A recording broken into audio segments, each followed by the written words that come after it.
Hello everybody, this is Jiggy Majaz, and today we're going to be playing Echo again.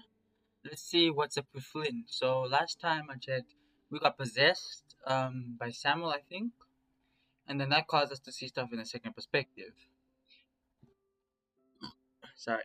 And then Leo kind of came around, so let's just see what's... Oh, and we also kind of learned more about the mind, so let's see what's up with them. Yeah. That's great, we're at. Carl stops typing, his lips pulling a bit tighter on the edges of his muzzle. It's in patent printing design. It'll be like printing copies and making people posters. Oh, is the print shop by the mall? I'm off it. What did it pay? Minimum wage. Not that it matters though. Oh wait, yeah, this is him trying to look for a job. Well, and we kind of like learn that he gets anxious when he tries to do something out of his comfort zone in his route. So I hope that changes. Like I hope that's something that changes.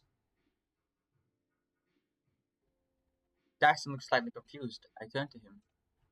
Kyle's parents are pretty well off.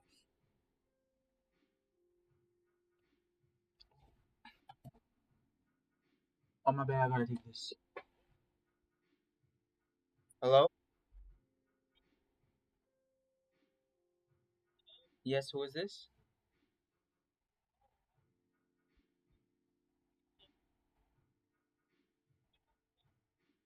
No, I think you've got a different person.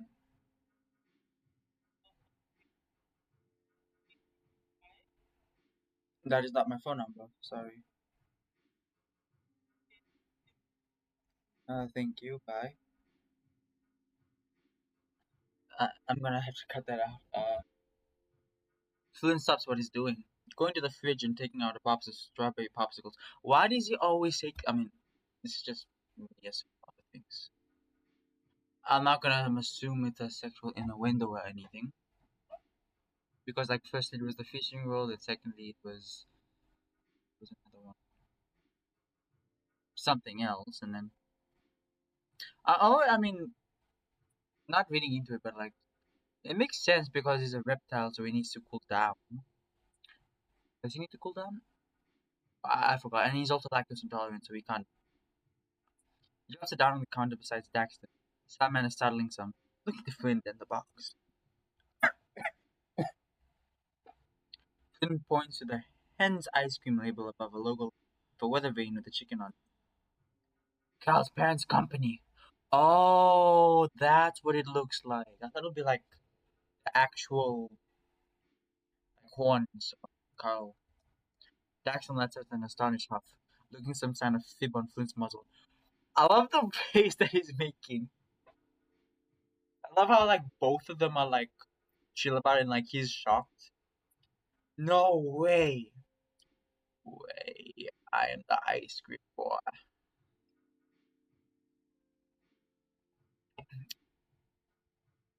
You you I know you call the ice cream boy, but do you call that because you eat all the ice cream or what?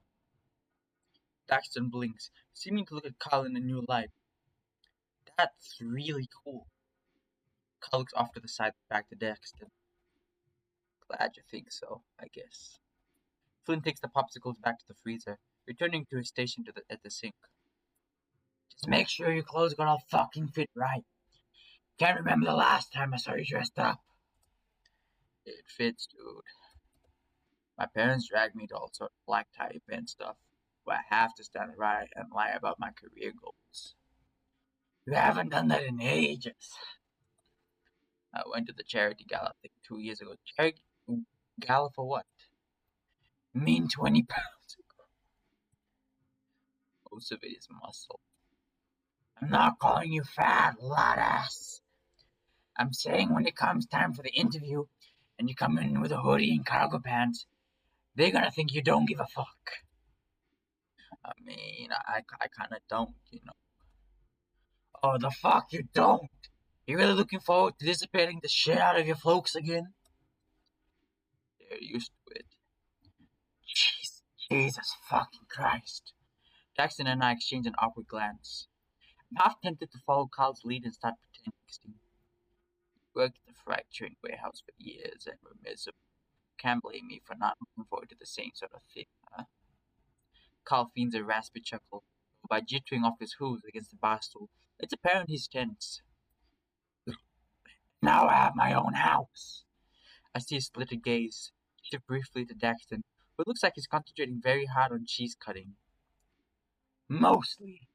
And print and design. That's basically working with all the same computer shit you do for your art crap. Seeming to note an opportunity to diffuse, Daxton chimes in.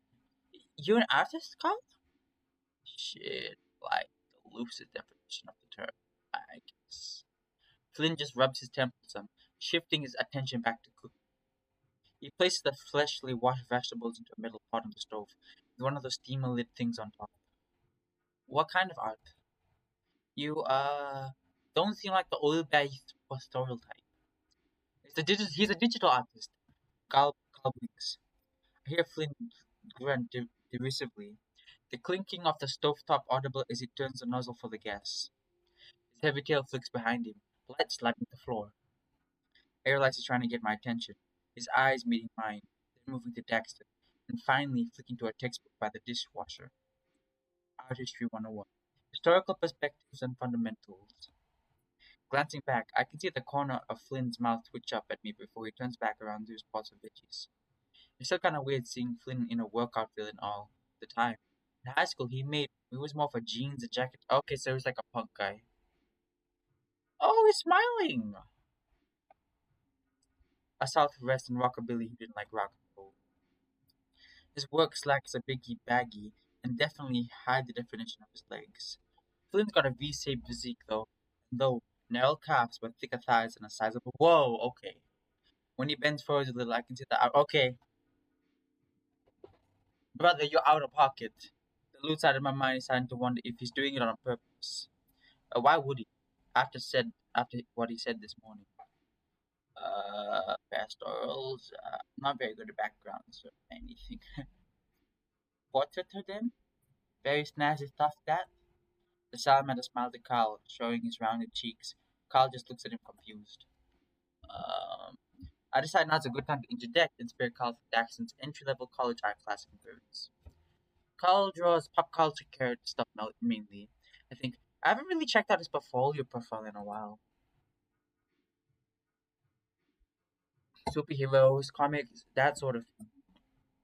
It's really good stuff. It's not. He pauses, shifting his phone in his paws akin to rolling putty. Since superhero movies became really popular, everyone draws that stuff most better than me. I wonder if that's an actual thing because, like, that's an interesting thing to talk about because what this also brings up the fact that, like, as something that's more niche becomes really popularized, like how Marvel, how like back in the I don't know 60s 70s, it was stereotypically the nerds that like the stereotypical nerds that always like liked comic books. But then like now every uncle, every father, everybody kind of knows who Iron Man is, who Thor is, who the Incredible Hulk is, because how popular and how mainstream the movies have become. So that's really interesting though, because like the more niche, in my opinion, when something is niche, like it has like a smaller pool of people that can exchange ideas. But like when something becomes like popularized, everyone starts to chip in, and that kind of makes it less intimate, less special. It's kind of a dead end style, I guess. Can't make any money for it. Carl sounds more like he's quoting something rather than stating an actual opinion. Dyson raises a brow, nodding in acknowledgement. There's a pause. The only sound the bubbling of boiling water and Daxton's knife hitting the plastic cutting. Well, not if you draw with it. The salamander tries to put on his most innocent face. That lasts for about 3 seconds before breaking into a wry smile at Carl's groaning, the ram taking a long swig from his beer. He's greeting too now, though. Everyone online tells me that, but I don't know, man. Every time I draw Chaos Wolverina's tits, they look like big ass furry eyes stuck to her chest. What the fuck? To be fair, I've heard that NSFW art is like extremely paying compared to like SFW. I mean, that makes sense because people will pay anything to jack their stuff too. Which is ironic because I've seen NSFW artists like make really, really good projects that are SFW in nature and that also elevates their versatility. DAXTON laughs and flies, and I find myself chilling a bit too. You can try going, guys, instead, if women are giving you too much trouble. You like that, wouldn't you, Chase? I don't like superhero stuff that much. Well, I wouldn't judge you if you did, Carl. I've written a few awkward sex scenes in my day. You're right. You're a writer? Oh, I love this man. I love this man. I respect him. You should work with him, and you should work with him to make really good comics together. That is, you need to work with him, and you need to work with him. Daxton, Carl Daxton. That I am, at least trying to be. I'm taking creative writing courses at Method to get better. The folks really wanted me to go into marketing like them, but I'm not really into it. That's good. Oh, so I can see like a parallel between him and Carl because like Carl has is being forced into doing something that his parents want him to do, so he tries to comply, or he's tried to comply. While he also was the same situation, but like he decided to do what he wanted. He wants to write. He wants to draw. They should. These. They're good for each other. They are really good for each other. That's lucky. I'm having to go into debt, so I'm not sure if I'm that lucky. Hopefully, one of the books I'm working on sells well. Most people don't read these days. Yeah, that's actually just really sad. It's really just depressing and sad that most people don't actually read anymore. Because it really needs to make a comeback. Reading needs to make a really good comeback because I'm sorry to say it, guys, because university requires you to read. School requires you to read stuff. You can't just look at a lecture or recording of a lecture and just take everything in one go. You need to read stuff. And also just well, I guess it's also that's also the thing. Reading as it is in this modern day is considered to be like a chore because we get YouTube, we get TikTok, we get movies that are like very like that are like in your face explains like shows instead like shows everything and you don't really have to like and there isn't that much neurogenesis for the, there is neurogenesis in anything you do but like the amount of neurogenesis it takes to watch a movie uh or watch a YouTube video like about something. Well, to watch a movie, it doesn't take that much, but compared to reading a book, in my opinion, it does because you not only do you have to understand what's going on all the time, uh, you also have to go back and read and reread what just happened because you might not understand what just happened, and you have to like, and your brain is forced, and you and your brain are forced to understand the context of everything, understand the words that are being put out, and try and formulate what it is happening in your mind. So that's actually, honestly, reading needs to make a comeback, not just as a means of education, but as a means of entertainment. I'm a writer as well. Well, same as him. I write because it's a survival mechanism, not just because I enjoy writing. It's a survival mechanism. The salamander places the cut up cheese upon the slices of rye bread. They puts the bread on the cooking tray, sighing as he looks to Flynn. Not everyone can survive after coming home from work and staring at the wall for hours like you, Flynn. Some people like some degree of mental yeah? What? Flynn flicks the stovetop off, his eyes lulled and his brow ridge furrowed. Daxton passes him with the tray of rye and Havarti, slicing it in the oven. Sliding it in the oven. You call the shit you write mental input? The killer stops what he's doing, squinting at Daxton. Did you defrost that Havrati, or did you seriously just spend the past 15 minutes cutting into a frozen block of cheese? This side of the house is like an oven with a habitat running like this. The cheese warmed up on its own after a while at room temperature. Flynn throws up his hands, visibly exasperated. It wouldn't have taken you 15 damn minutes to cut a few slices of cheese if you just defrosted it. Are you in a rush or something? What do you mean? What do you mean about him staring at the?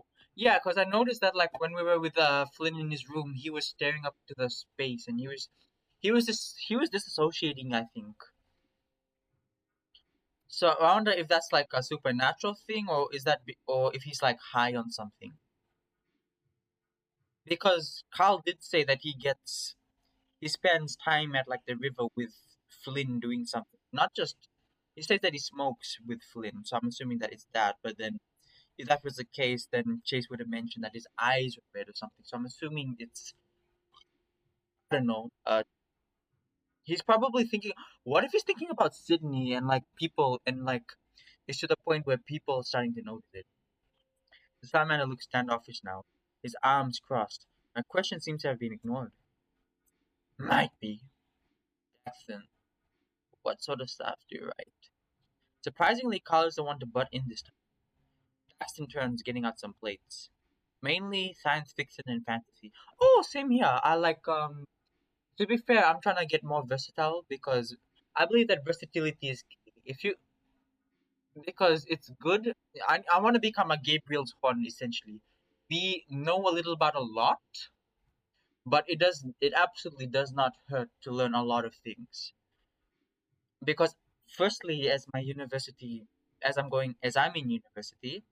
I am I am educating myself to learn a lot about little, but then as a person, I'm trying to learn perhaps a little about a lot. So I know a range of things, but also peaks of things. Like I know like a lot about a little and then a little about a lot. That is good advice that I would give to you. Learn a little about a lot. So little about a lot will apply to things like your education or your career. A lot about a little will be things like your hobbies. And it doesn't hurt to improve any of those things, especially if it's productive.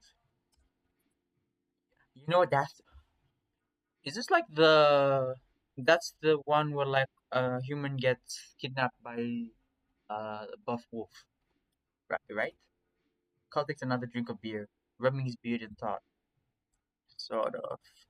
Uh, I don't really watch it myself. It's that space exploration starship show from the 60s with the sexy aliens. Daxton snapped his fingers. Yes, that one. People draw a lot of fun. I wonder if it's like, I think it's calling out the people that make Rule 34 of Anarchist and I know a bit of Adastra. I learned what it was. I learned what this game was through that because they're made by the same creators. I'm aware. Anyway, I used to watch it a lot with my little brother growing up. I got into the whole piece in the cosmos through science. Something fierce. The stories for each episode were based off real science. The salamander finishes setting out the plates, bumping his fists together and smiling a bit sheepishly. I'm taking a few fins. Hey, damn! You just like me for real. You just like me for real. You just like me for real. I'm taking a few physics and engineering courses at Mesa to try and better understand it of my own writing. Well, I'm the opposite. I'm actually doing a physics and engineering course because it's something I want to do. And like writing is like something. Well, and like writing is something I do on the side. But I'm happy that you're educating yourself to understand like the content you're writing. That's very good because writing is also like really writing as a hobby is very good because you have to do a lot of research. You have to do a lot of you have to educate yourself on what you want to write about, especially if it's going to involve a lot of sci-fi and history aspects to it. So so in that sense, you are essentially educating yourself to an extent. So that is really good. Makes sense. I also really like the whole diplomacy part. The ultimate goal of all first contacts was peace and learning. You don't really see that much anymore. Yeah. Like this one episode from season 6 of Frontier is a really good example of that, and it really inspires a lot about what I'm writing in my story. My phone vibrates in my pocket. A message from Leo. Hey, you're not at the motel. I started thinking, oh no. With Carl, Daxton, and Flynn about a dinner.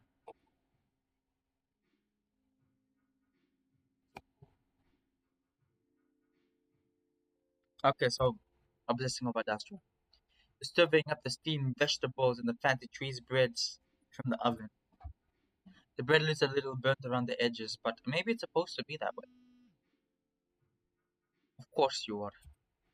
Fingers reflectively squeezed tight on my phone. What the fuck is that supposed to mean? First I think he's gonna say something, but he doesn't. He's silent.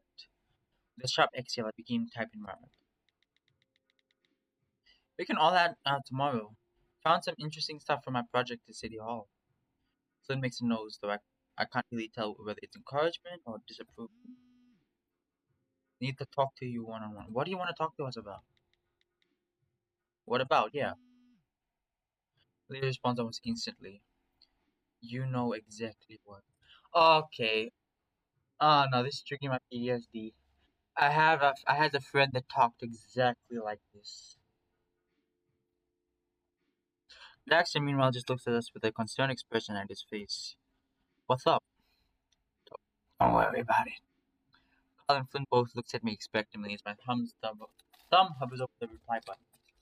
Should I even respond at this point? I have no clue how he could have found out about Flynn and I.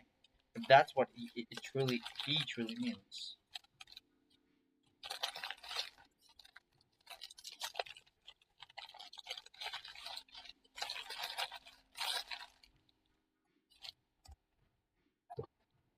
Leo's never been really getting his point across with text. He failed many an English class growing up. Oh yeah, because he's an immigrant. Hmm, maybe I should just tell the fucking truth. I hate this. I'm not even sure I did anything really wrong, but I can't help that I feel like garbage. And I mean, you broke up with him, so does he understand that you broke up with him? That's the question.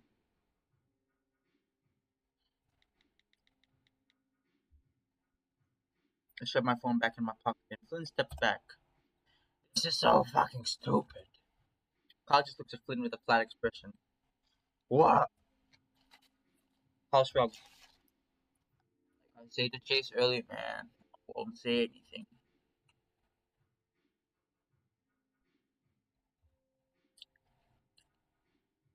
Drama? Yeah.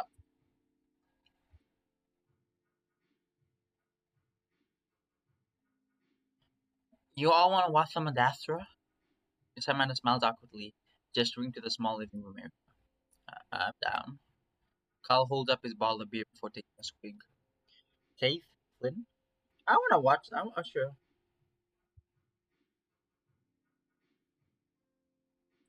So Daxton seems pretty passionate about all this. I guess it can hurt. Sure. All I've seen of it are a few of the movies, I think. Oh? Which ones? The ones with all the lens flare and chrome? Daxton looks as if a bad taste just settled on his palate. Ugh. The Tommy brothers directed those ones. They tried way too hard to be edgy and action-packed. Completely ignored proper characterization. Like Lieutenant Gamokra firing the plasma emitter on the Forbesian ambassador. She's completely non-violent in the original series. She took a vow of peaceful resolution following the violence cascade that destroyed her homeworld in the first season. But the writers just thought it would look cool for the trailers. It showed her disintegrating a guy while screaming her head off. I really like the thought-provoking philosophical stuff, not the protagonist running around killing people. Jackson huffs, rubbing his fist against his smooth brow. I'm not sure exactly how to respond. Yeah, that's pretty not great when that happens. I like the space battle though. Of course, we're made to appeal to a casual audience. Blinks. Jackson quickly holds up his hands, his eyes widening. Oh, I didn't mean that it's an insult or anything. No offense taken. After a reassuring nod, taking a bite of steamed veggies. My vegetables. They certainly taste fresh. Flynn must have gotten these in patent. Daxton stuff having to deal with this fish with us fishy cat. Daxton stuff having to deal with us filthy casuals tonight. Again, sorry, that's not what I meant. No, I know what you mean. You get it because you grew up with the original shit, and you have all sort of fuzzy feelings about it. I'm actually kind of surprised. Yeah, I'm surprised. I'm surprised that he's understanding of Daxton. Yeah, I mean, looking back, the original series is pretty dumb and TV. But it wasn't for you when you were a kid. All the kid dirts who watched them back in the 60s. Yeah, dude, back when we were kids, Leo's dads would get us all a bunch of random VHS tapes from the thrift shop in Goldville every now and then. Like really dumb kung fu movies or straight to video slasher flicks. It didn't even matter if they were R-rated. Damn! Sometimes on summer nights, we gather at Leo's place and watch a bunch of them until almost morning.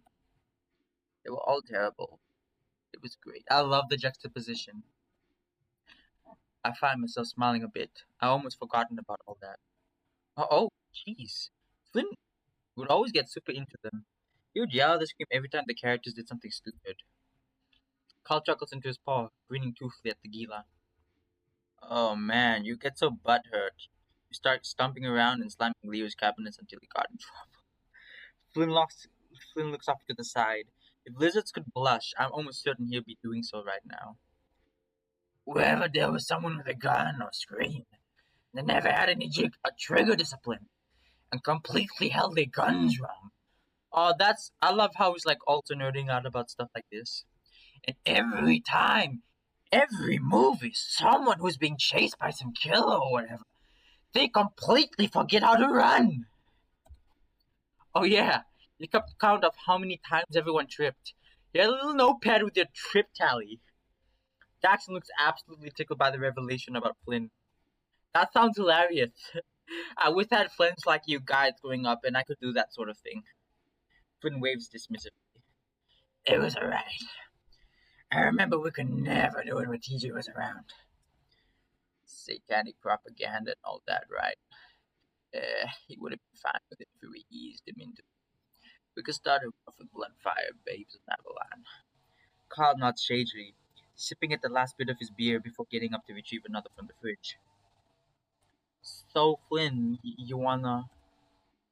Yeah, maybe. Daxton looks pretty elated. The amphibian's slightly chubby cheeks puffed off as he grins.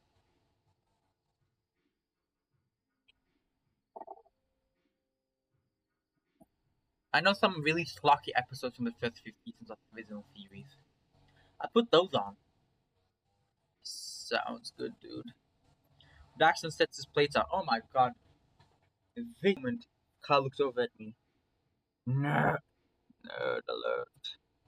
Flynn goes to slide his now empty plate into the sink, slapping Carl on the back on his head as he passes. Fucking rich coming from your neckbeard ass. Hey, I mean it endearingly.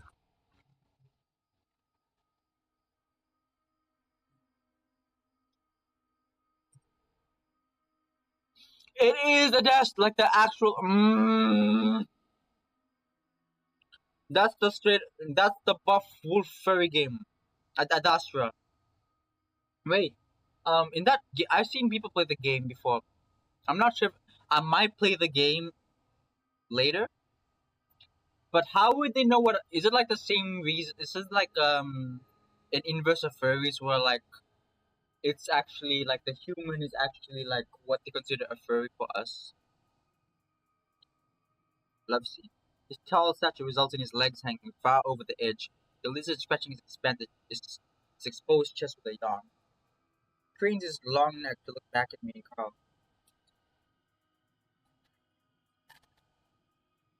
You two chits gonna sit all the way back there?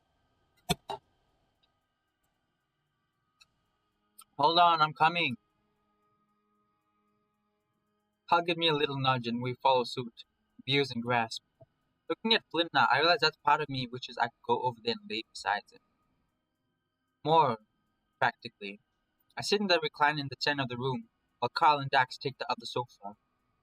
Okay, so in this episode, Captain Amicus lands on our planet the year 1968. He's looking for technology to stop an uprising in the future. Amicus is the captain?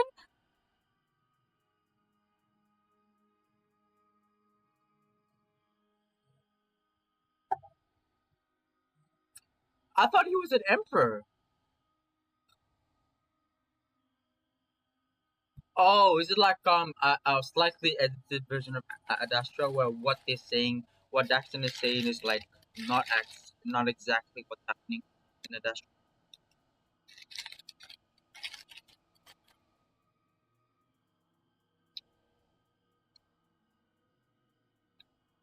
Dax, shut up! Oh, spoilers. Alright, fine, fine. Oh no, these motherfuckers need to watch some, what is it? These motherfuckers need to watch some Bollywood and some Tollywood. They need to watch RRR. They need to watch Bahubali Part 1 and Part 2. They need to watch Happy New Year. They have to watch Chennai Express. They need to watch Rawan. They have to watch Chakti India. They have to watch all these Bollywood movies. It is very good they're missing out. Captain Amicus, the slime woman. They're in the engine. This leaves me no choice, cadet. Activate self-destruct protocol Baker 1-9er. But Captain, there's no time to debate. Get to the escape pods. Captain, the test results just came in. The aren't slime women. There's what? They multiply as a result of some sort of cancellite phenomenon. By God! Cadet, this changes everything. Deactivate self-destruct protocol. If these are cells, then our ship is one sick patient. Cadet, flood engineering with radiation pulses at 3-second intervals. Maximum output. I still don't understand why the cell women have tits. Why the women in the first? Well, I guess sex appeal. But why all the lady officers don't wear pants? That's actually a good point.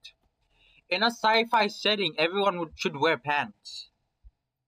Carl takes another glug of his beer, this being his third so far from my count.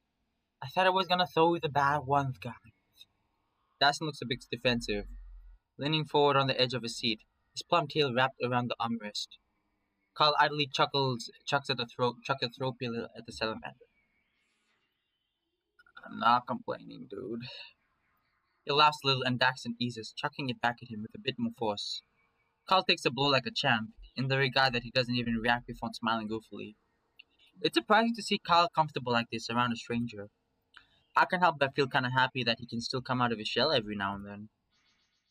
It's fucking dumb! How does anyone take this shit seriously? They don't. You certainly aren't, huh? I glance over towards Finn, who's digging his pockets for his phone. He taps the unlock button, squinting at the bright screen. The black and orange scales on his face seem to glow silver and yellow in the light. Silver and yellow, what is that? I find myself leaning towards a little, trying to read the tiny text on the screen. It takes me a moment to realize that Flynn isn't looking at the screen anymore. He's looking at me. He huffs, moving the screen away from my view before beginning to text someone. Is it? No, it's not Leo. Flynn stares at his phone, a sort of expectant expression upon his muzzle. Hey, I don't mean all prying and such, but who's Leo? Okay, my ex. Flynn glances back for a moment, though says nothing. Oh, Leo's a guy? Yeah. Cool. Cool, cool. The salamander frowns in an acknowledgement fashion, nodding his head some before refocusing his attention back to the TV. Captain Animix is in the midst of being attacked by the slime woman. Even with the prosthetics and lighting, I can tell that all the slime women are just actually a bunch of amphibians in green body paint. Flynn's phone vibrates again.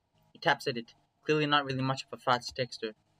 After finishing his text, he hastily shoves the phone back into his pocket. I'm heading out. He pushes himself up from the couch, unruffling his shirt before meandering over towards a bowl in the kitchen to get his truck keys. Wait, what? Ah, come on, Slithead. Daxter briefly smirks at Kyle's term before seconding. Yeah, this is actually pretty fun. Where are you going? Out. You should get back to the motel before the others start bitching. I feel my face grow hot, my fists starting to clench. Oh, okay. Maybe drop the mysterious act, asshole? Flynn just heads off to the front door, swatting his tail against the kitchen island and flicking me off as he exists. Flynn is out the door without further comment, and I can hear the chirping sound from his truck outside as he unlocks it. Fucking moody, right? Think something's up with him? Carl shakes his head. Nah, he's just trying to look cool. It isn't working. Dude, it gets uncomfortable with casual social stuff, I think. He's 25 years old. This is bullshit. I wish he'd just be straight with me. Daxton stickers, though, quickly shakes his head, stifling it. What? If he was being straight with you, you wouldn't be getting so pissed about this, I think. Straight as in you do not making on each other. I get it. I sigh, letting myself sink back to the sweat fabric on my chair, it automatically reclining for me the more pressure I put upon it. I'm starting to regret Carl finding out all about this. If he didn't know, it wouldn't be so much of a thing. It would have been easier just to pretend it never ever happened in the first place. And I wouldn't have to deal with lying to the guy I loved for most of my teenage life. I'm gonna hit play again if that's alright. I'm staring at the ceiling now, but I can feel them both looking at me. Go ahead. I'm just gonna close my eyes for a little while, okay? Gotcha, dude. We'll wake you if something cool happens. So you may wake you in the morning. Gonna get a beer. BRB. I shut my eyes and hear the trademark Adastra music resume. A large paw gently pats my shoulder, followed by audible hoof clops on the kitchen floor behind me.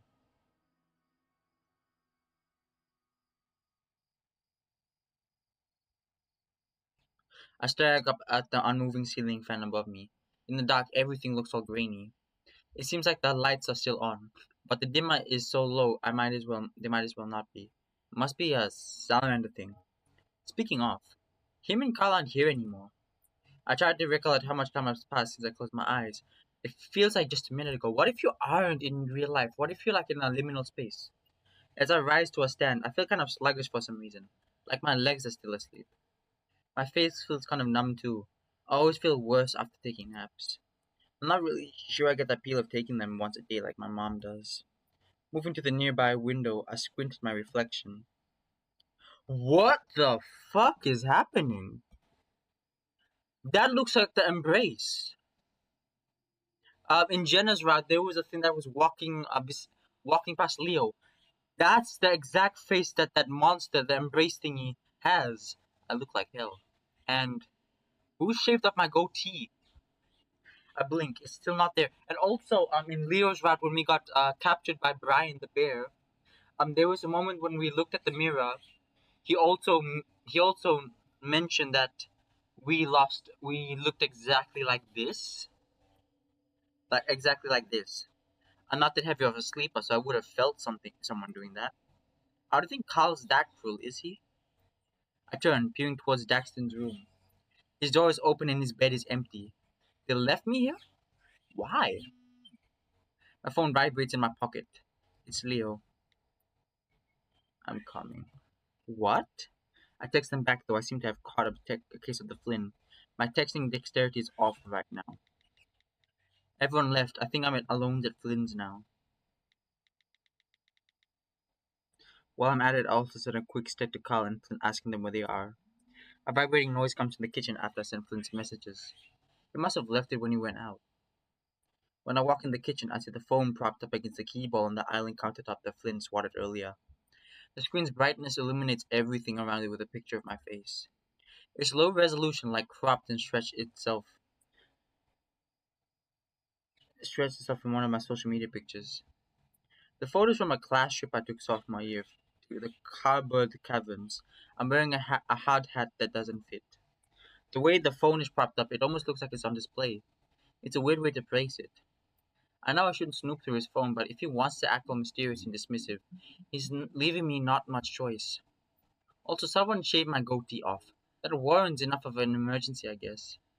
I tap the screen and my messages appear.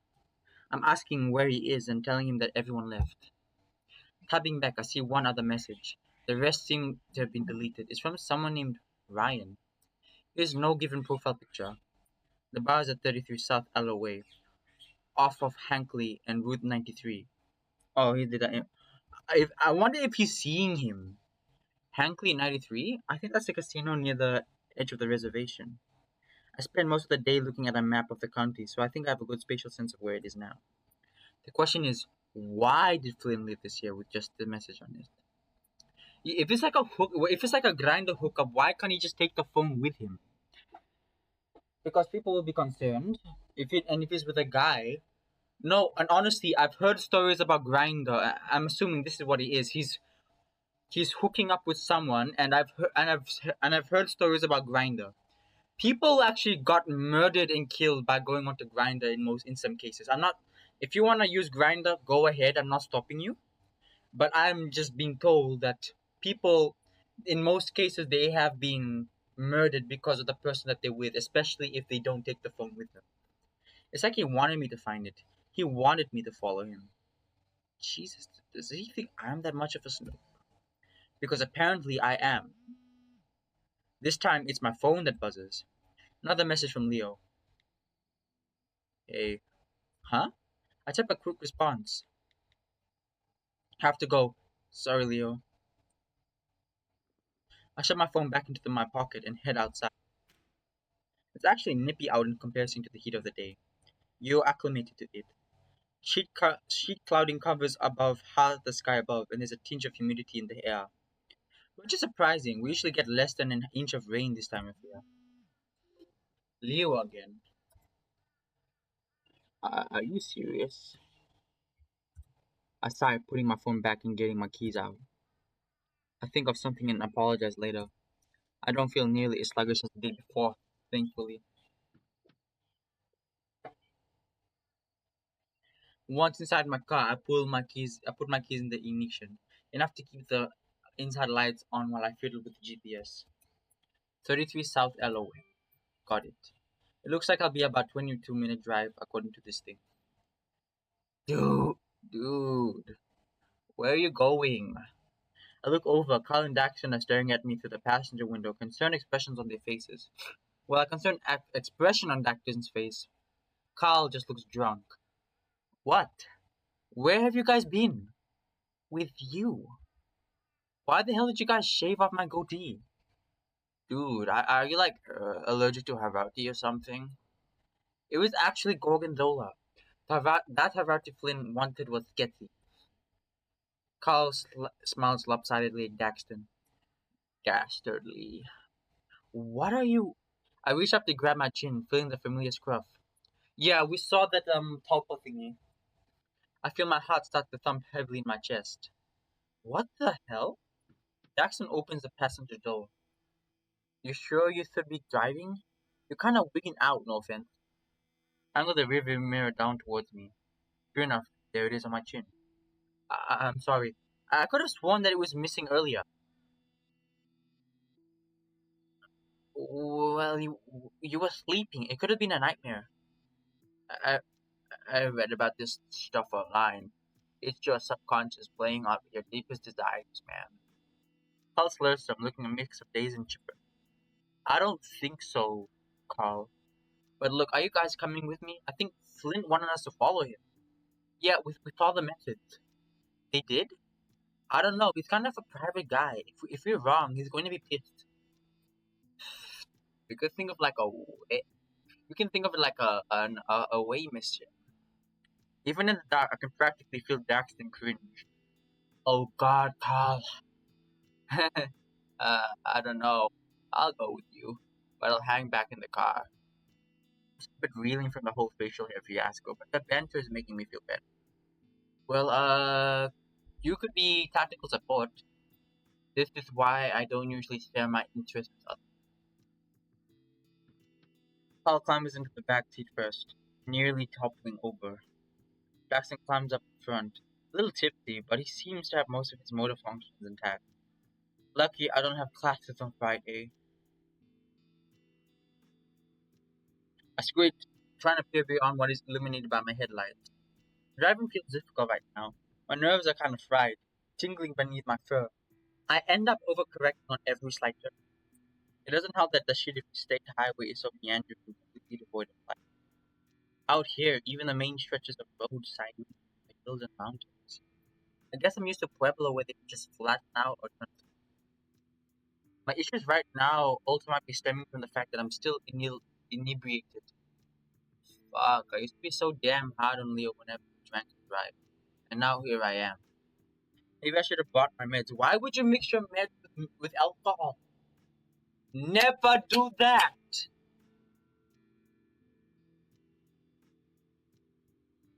No, I think I'm misinterpreting it. You mean like you got motion sick? Oh yeah, because in the beginning, in the very very beginning, you said that you had motion sickness. Veer right in 1 mile. Chase. Hmm? I lose my grip on my wheel some, peering in the rearview mirror as catching the glint of Carl's green eyes look back. This feels familiar. Don't it? I furrow my brow. I'm not sure what he means. We were both just starting high school. Huh? I don't know what you're talking about. Carl doesn't respond and the silence follows. He stares out his window with his gaze lulled, his phone sitting idle on his lap. Daxton's looking curiously at us. But where neither of us speaks up, he goes back to picking at the planet print on his shirt. I feel kind of like I'm sneaking out to go to the party or something. Looks over at me with a slight smile. Well, we might be. We're gonna arrive at this address and find Flynn in a gimp suit surrounded by a warehouse full of rubber ducks. Carl lets out a cried rumble for Snicker. Yeah, man, this is all real familiar. We pass the we pass the flat concrete pad where an old gas station once stood. Again, I think Carl is about to speak, but he says nothing. I don't get much out much, you know. Around here, there's not much to get out to. The salamander rolls his shoulders, then shakes his head. I could always ride it. I could always drive to Peyton. I've got my scooter. It just doesn't feel worth it, you know. I mean, not just gas or monetary reasons. It just is comfortable to be away from home. I got basically everything I need, and I got the Prime delivery account that drops off groceries on my doorstep. It's weird how easy it is to feel that's normal. I surround myself with TVs, books, and video games. The fact that I'm alone in the middle of the desert doesn't even affect me. You've got Flint for company, don't you? Keep to separate spaces of the houses usually. Sometimes almost a whole week goes by without me after seeing. There's always the internet. You got online friends and all that stuff gaming, right? The action adjusts the seat, giving himself a leg. I post on the fan forum pretty regularly. I'm a moderator. Let me guess. For Adastra, yep, give me a phone. Daxton blinks. What? Carl makes a grabby motion with his paw towards Daxton. Just give me it for 1 second. Daxton clutches himself to his chest, looking uneasy towards the drunken ram. Don't worry. I'm not gonna go through your messages or booty pics. Who do you think I am, Chase? That round stings a bit. Ass. Daxton slowly relents, keeping a close eye on Carl as he gives him his phone. He taps at it in silence for about 15 seconds before passing it back. There, got me in your contacts. Also put my username for games and stuff. Oh, that's nice. Oh, thanks. The salamander quickly checks the screen before looking back to Carl. I'll send you a message or something when I get home. If you want a game, or if I need to hook up with some ice cream. Oh, thank God it's not that type of hookup. Carl makes a flubbering noise with his mouth. Ice cream boy at your surface. Dude, man. Ugh, surface. Daxton titters some, shaking his head. We're just kidding with the last part. I wouldn't ever do that. I mean, you must get sick of hearing that all the time. Carl shakes his head even after speaking. Nah, I just don't like tell people that shit very often because it's you know. So I'll totally would. I used to do that for Flynn and Leo, but then Flynn went on his whole health shit, and Leo, I don't know, he just stopped asking. Fear, right? My arms stiffen and I swerve over to the off ramp with the more gusto than I meant. I feel the other's eyes on me and I try to act casual. Looks like this is it up ahead. Kind of out in the middle of nowhere, isn't it? This isn't the reservation yet, right? I look towards the horizon. I can just make out the familiar glint of the Blue Diamond Casino past one of the rolling hills. Everything out here is in the middle of nowhere. But no, the reservation is on the other side of the casino. Do you guys ever go there? No, I'm not much for gambling. I bet gun skins and rank matches online sometimes. This place is mainly for really old people with tactical diabetes. Oh, oh, so like okay, gun skins. You can do that? Flynn and I were talking about it the other day. Like they paint the ceilings of blue sky color, display any clocks, simulate sunlight inside. Oh, that's fucked. Because psychologically, the people going inside will just assume that they are in there for the same amount of time that they've been in. It's like a liminal space because I like that the blues because the fact that they paint the ceilings blue, they don't display any clocks and they simulate sunlight implies that they want the people to have no track of time of what they're doing, so that it makes the people that are gambling just gamble and gamble and gamble all day without them actually noticing how much time they've actually wasted in gambling. That's actually just sad. Trick the seniors into staying longer. That's myth. Capitalism at its finest, dude, man. Is that my nickname now? What? Dude, man. It sounds like Dax. It sounds like Dax. Most people just default to Dax. Your destination is ahead in 400 yards. I don't know shit about Imperial. Carl seems like he's about to say something, but quiet as we all see our destination. Oh, gee. I turn off the road and loosely packed gravel seems to scatter under my tires. We're here. It's a long red building. The exterior is mostly dilapidated, the wood sliding falling apart in places.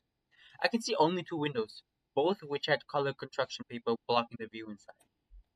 There's no signage indicating what the hell the name of this place even is. Well, at least none right now. It looks like there is some broken neon lettering around the roof's edge, but I can't make out anything legible from it. There's about half a dozen cars parked behind the building. Flynn's truck is the only one out front. He's here for sure. The salamander reaches into his pocket and, to my surprise, pulls out Flynn's phone. When did you grab that? Daxton cocks his head at me, holding up the phone. Right after we looked at it.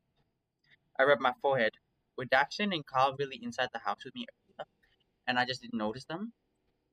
You okay, Cherith? Nervous about talk to Flynn? Just, just pretend it is in his underwear. Then intimidate him with your erection until he's no longer mad at us for stalking him. The ram nods sagely, giving me a bit of serene look.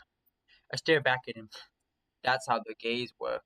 I read it on the blog. So what the hell? The one with all the gays. I feel myself smirking a little. I'm fine, guys. I just had a weird nap earlier. Still getting my brain unfuzzed. Cool, but Carl looks back towards the building. I'm still gonna chill here in the car. He clears his throat, sitting more upright. Tactical support. Jackson covers his face with dark hands. Cadet Hunter and Lieutenant Daxton, prepare to beam out. Thanks, Captain Carl. Make sure to scare for land signs and report any anomalies. Oh, God. Daxton exits the car in embarrassment. Oh no, man. Lieutenant Daxton beamed out too early. His particles are destabilizing. Jesus, I hear enough of this stuff moderating the roleplay subform. I don't need to hear it IRL. He walks up to one of the front windows, seemingly trying to peer inside through one of the gaps in the construction paper. I open the door, about to hear out when I hear Carl's paw on my shoulder. Hey, man. I blink some, looking back at him. The parking lot light overhead gives his first sort of orangey appearance, and his eyes look. You've been like really quiet tonight. I know I haven't been around in 2 years, but you still acting, I don't know, weird from what I remember. Carl, just don't worry, okay? He looks at the building. You know how he gets, but overall, Flynn's cool. He leans back in his seat, pulling up his phone. The illuminating blue glow of his screen replaces the faint orange of the street light. Just don't tell him I said that. I exhale, smiling despite myself. Alright, Carl. I turn around, pausing. I know you have your interview, but we should talk later. Catch up, Rob? You know it, man. And I'm glad you're getting on well with Daxton. Truly. I see him grinning in the rearview mirror. It's weird, but he's like someone I'd meet online, but like in real life, you know. Be with him. You should hang out with him more. He lives in the exact same place as you. You are an artist. He is a writer. You can exchange ideas and you can get together. I'm not sure I follow. Meh, don't worry about it. Don't get murdered in there. I hope that's not actual false shadowing. I'll try not to. I step out and nearly close the door on my tail. I must have been more distracted than I thought. Seeing Daxton against the side of the building, I can't help but think he looks downright eerie. He doesn't have scales like Flynn, so it's just this rubbery black color that blends into the shadows, as specious as that sounds.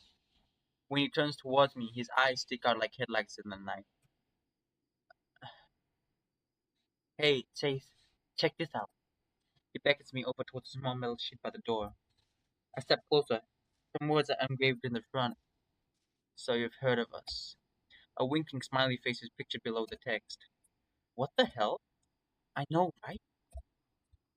He moves towards the door, his thick tail flicking in an anticipatory sway behind him. I'm surprised he can control that thing. What did be locked? Might as well try. After you, Lieutenant. Don't start. He grasps the handle and the door opens with ease. Jackson looks over to me once more and we step inside. The smell of decades worth of cigarette smoke and dust hits my nose instantly. Jackson coughs, tried to muffle himself if he see the shadows of various patrons throughout the dimly lit bar. Everything near the counter is illuminated with a sort of green tinge, while the rest of the establishment has red lighting. Well, in the places it does have lighting, I've never been inside a restaurant or bar this dark before. The walls are mainly decorated with faded 1950s beer adverts, and a mounted CRT monitor near the entrance looks to be streaming an old cricket match. I don't see any bartenders or waiters. Nobody's behind the bar. Huh? Daxton half speaks, half whispers. Maybe we should take a seat so it doesn't look like we're gawking. Yeah, good idea. We move towards the closet table to the entrance. The location leaves us completely enshrouded in darkness. There's a lamp above us, but it looks broken. The copper wiring hanging out where the bulb is supposed to go. I haven't seen Flynn yet, have you? It's hard to see in here. I sort of assumed salamanders had better night vision. No, not yet. Squinting, I try to get my eyes to adjust to the darkness. Two large figures get to their bar stools and head towards the pool table, each grabbing a cue. They both appear to be equine, middle-aged, and male, decked out in polo shirts and slacks. The two wouldn't look out of place on a country club greenway, but here they stand out as something fierce. I realize that there is a much smaller person behind them, a fennec girl with big, lengthy head fur. Oh, okay. I I thought that was Jenna for a second. That is not Jenna. One of them, one in the teal polo with a beer gut, sets out the rack of pool balls out the table. The other horse with the red polo and grey muzzle first speaks up, shaking his head and pointing towards the balls in the triangle. I can't make up everything, but it sounds like he's insisting that the eight ball always goes on top. The teal shirted one lets out a dismissive noise, making a point of placing the eight ball somewhere in the center of the rack.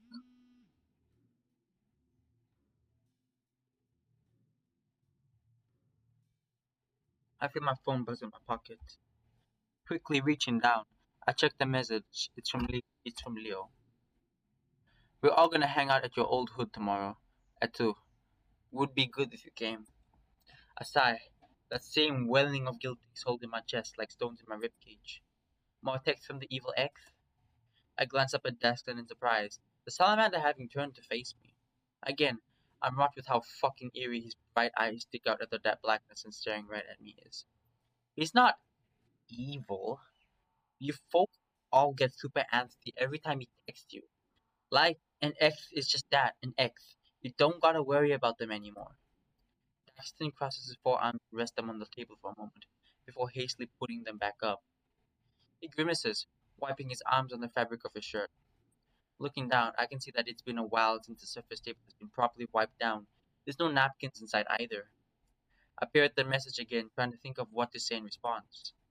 Well, the circumstances are kind of different here. He's been one of my closest friends since I was really young.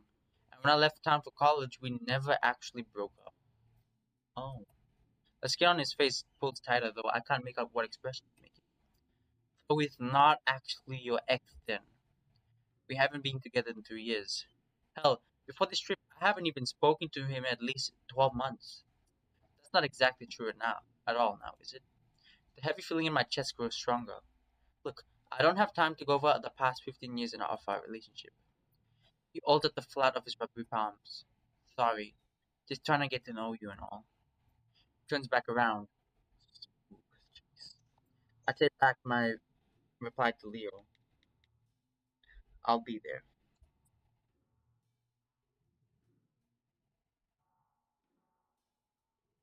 The sound of belly laughter from the pool table catches my attention. The red poloed equine slaps the back of the smaller fennec, who looks just who looks to have just made a pretty nice shot. Her head for a flood is in front of her face, then slips right off, falling off a pool table. A wig. I realize not that the fennec isn't actually a girl at all. At least not physically. Axton saw it as well, and we exchanged a brief glance. The two men don't seem to pay much outside of a brief chuckle. Behind them, a red light flickers on and another group becomes visible at the table to the rear. There's a 30-something German shepherd with pompadour cut head fur and a black muzzle shirt stretched taut over his large chest. He's watching the billiard games intensely. His arm is around the back of the seat next to him, and underneath the seat is Flynn, staring right at me. God, how long has he been there? Could he see us the whole time? Jackson sees him too. The salamander forcing a toothy smile and waving at his roommate for across the bar. Flynn doesn't wave back, he just keeps staring. Seconds pass and nothing happens. We just sit there and he sits there, and neither of us moves. Eventually, Jackson pushes himself up to his feet, and I reluctantly follow suit. Everything goes quiet as we make our way to the other table. I feel a tingling sensation around my whiskers that go all the way back to my spine. I don't belong here. I can't tell if the pool table group is looking at me, but it feels like they are. Nice shirt. Your haircut is ass though.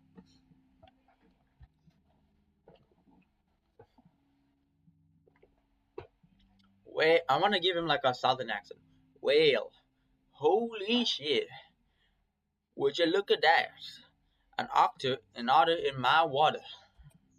The German Shepherd speaks up with an accent that sounds more West Coast than South. I don't know the difference.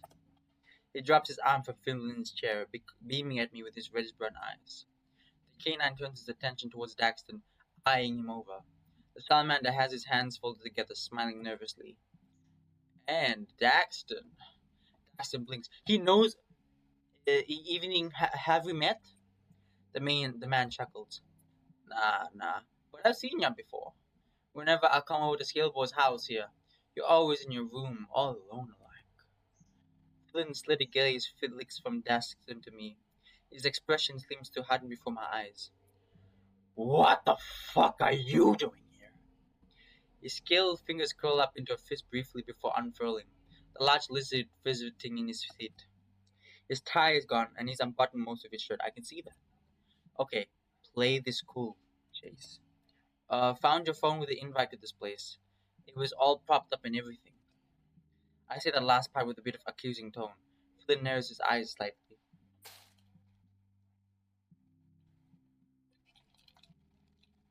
Invite? You didn't tell me you were bringing some friends. That's a first. The shepherd grins again. Tension so thick that you can cut it with a knife that doesn't seem to dissuade his cheery demeanor. I didn't. He makes an acknowledging grunt, his gaze flicking between us for a moment. Well, I'm Ryan. You know Flynn, and I know Daxton. So who are you? He looks at me, expectantly. Before I can speak, Flynn does. Chase. His tone is terse, bordering an outright warning. Chase? Huh? Fucking orders are good as hell. Like you got your wee stubby fingers, plus you're all squeaky and shit. Who is that character from the boys? Soldier Boy. I wanna talk to him. He reminds me of like Soldier Boy, like with the way he's acting. So I'm gonna give him like a soldier boy type of vibe. Jeez. Okay, I'll do that later. I blanch, not sure whether to be flattered or offended. I look down at my fingers. Ryan just grins, the red light glistening upon the enamel of his fangs. Take a seat, you two. Good to say Scale Boy actually has friends. Daxton looked down at one of the red fabric chairs with a wary demeanor. Well, as long as they're not too sticky. This elicits a throaty cackle from the dog. It's part of the charm. Oh, much like yours? Oh, fuck me. Man, good one. I feel uncomfortable voicing the dog. Oh, what the dog doing?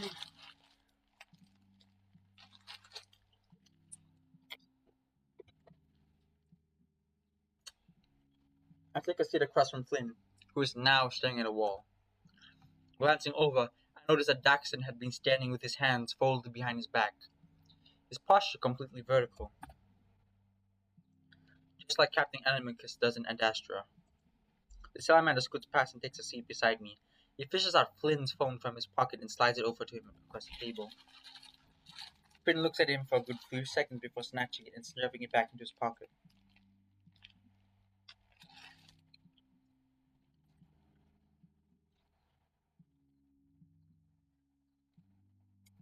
You're welcome. I didn't ask for this. Jackson just shrugs indifferently. Flynn looks at me again, his expression less intense but still a frown.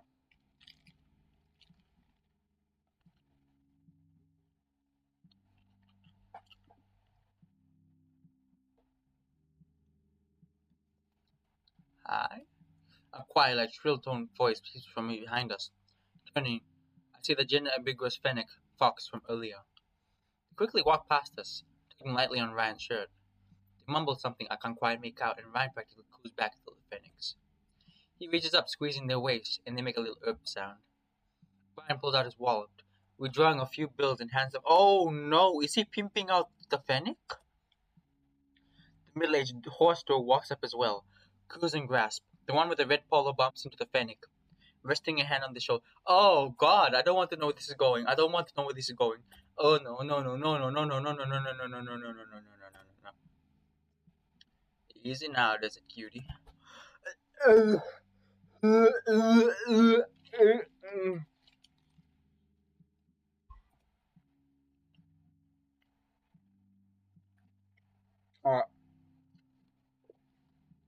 oh, you want some money from something from the bar, sweetheart? Don't know where the 10 has gone off and ran on to. Red Polo fetches a $20 bill from the fox, placing it in the little one's mouth. They're treating them like a youngling, but the fox looks to be at least 30 years old from the sagging in their face and splotchy fur. Of fucking course. Ace is doing that Beatty War bullshit again. Flynn takes a swig of his booze. The older man stares at him, suddenly looking a bit uneasy. Red Polo turns to usher Casey away to the main counter. However, the fox seems to resist. They squirm, quickly writhing out of the equine's grasp and stumbling their way onto Ryan, towards Flynn, nearly crawling on top of Ryan to do so. Everyone seems to freeze in place as the fox pushes their muzzle up close to Finn's. Finn looks dull-eyed back at the Fennec. I don't got any money for you. It's okay. I just want to make sure that less. Uh, Given what Case is doing, you know, like that memes, like, um, I'm not lady, I'm lady boy, I'm lady boy. It's okay. I just want to make sure you're less grumpy. Grumpy. They look back at each other, saying nothing. Flynn's part his lips slightly. The fox pushes their face against his, maws meeting each other. Whoa, damn. His eyes go wide for a moment, then shut tight, returning to affection just the same. My heart feels like it stops, and my sweat goes cold. I feel sick, like I wanna puke or something. I mean, I felt a sort of deep gnawing feeling since I saw Ryan's arm around Flynn, but I guess I wasn't prepared for something so visceral. But I don't do anything. I just sit there and watch. Ryan, meanwhile, grasps the fox's rear, grinning in the Cheshire way he does. Good to see you're not sourpuss in the whole night, Flynn.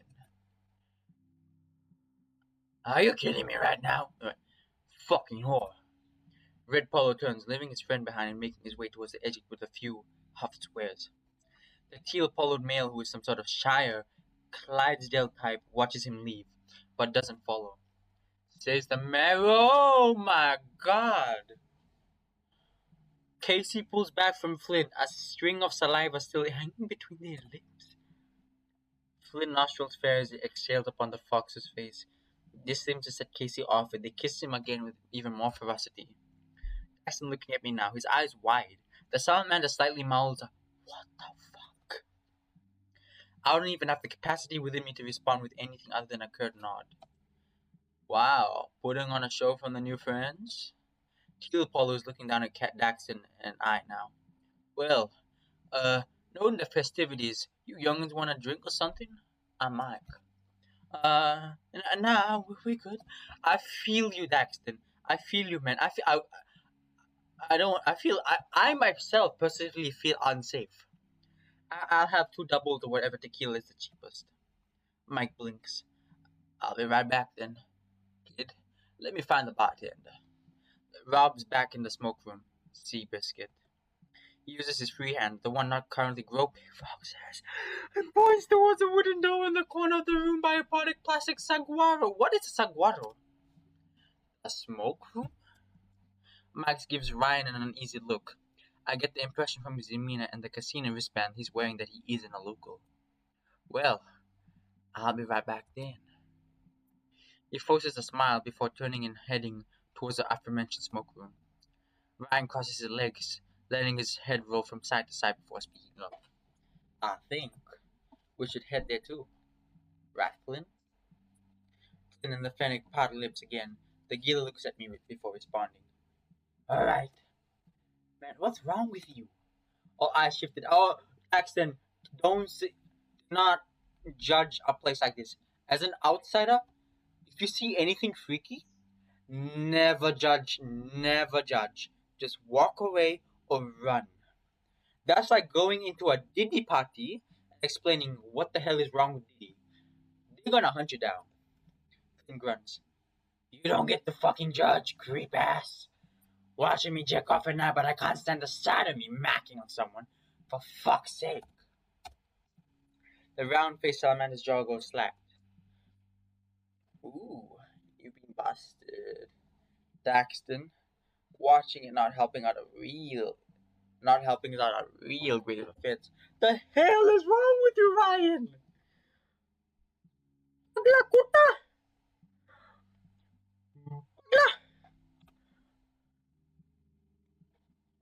What the hell are you even talking about? Daxton looks at me. I say nothing. You know what I'm talking about. I truly don't. Okay. Hello? Yeah, what is it? Okay. Okay. Okay.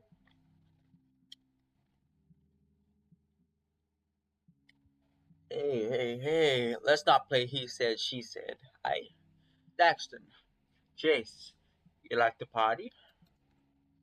The dog reaches into his pocket. The Fennec turns from Flynn, biting the lip as they begin to lean on Ryan's shoulders. They wiggle their hips in such a manner that Flynn got a face full of fuzz, the Gila sputtering a bit. I'm reminded of how long bus rides home with Jenna and Flynn back in junior high. Not that Jenna acted anything remotely like Casey, though. Flynn would be the aggressor, pulling on her fur and making native jokes until Jenna would donk him right in the nose with a biology textbook. Ryan withdraws a small plastic baggie with about 6 tiny white spheroids. Oh no, those are drugs. Do not take them. Do not take them. Do not take them. Do not take them.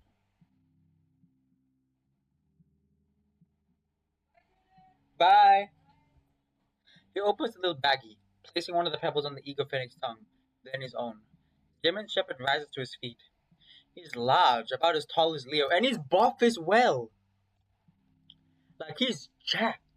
He extends out the baggie to Dexter and I. Before I can respond, Flynn interjects, swiping the baggie and closing me before handing it back to Ryan. Yeah, nah, fucker. You deciding for them? Bit rude, my man. Shit ain't addictive unless you're depressed or something. Axton's got a heart condition, and I'm fucking pretty sure Chase got drug tests for summer internships to worry about. Axton crosses his arms across his chest. I love how Flynn is actually caring about us. That's actually really nice. Yeah, I'm good. Candy from trains and that whole business too. Speaking of, Mike comes out from the corner door with two drinks in his grasp. He has sort of blank expression as he sets them down in front of me. You have fun back there? And quickly deposits the baggie back into his trousers, pulling his chair up. Flynn stands up as well. Didn't have time for fun. Had to tend to Kid Boozy here. Kid Boozy? That sound like one of them urban rap types. You spit rhymes, Chase? Ryan chuckles. I look down at myself, then back up. Um, fuck no, he doesn't. I've seen Chase do cowboy poetry back at school. Not a pretty sight. He looks at me, seemingly uncaring of the fact that Casey is now up on Ryan and not on him. I remember you and Carl got up and did yours about alien objections and alien problems in the desert, and the principal got so pissed. I let out a little huff as the memory came back to me. I'm surprised he remembers that. Yeah, it did start off that way, but UFO ran with lasso, and it was all downhill from there. Anal probes, eh? Ryan grinned, reaching over and slugging my shoulder. His angle's off, so it's more like a tap than a punch. Daxton lets out an slightly exasperated noise. That was your takeaway from that conversation? You sound like you got a probe or two up yours, Daxton. Oh, a lack thereof. You freaky dog. Daxton closes his eyes and rubbed the flat of his nose, still looking a bit flustered from Flynn's accusation earlier. I cleared my throat, speaking up towards the towering equine behind me. Thank you, sir. I give the large horse a nod of appreciation before taking a healthy glug of one of the glasses. Oh my god, this fucking burns. My muzzle pulls into a grimace as I try to swallow as much as I can. And the glass, I only got a fourth of the way down the trouble.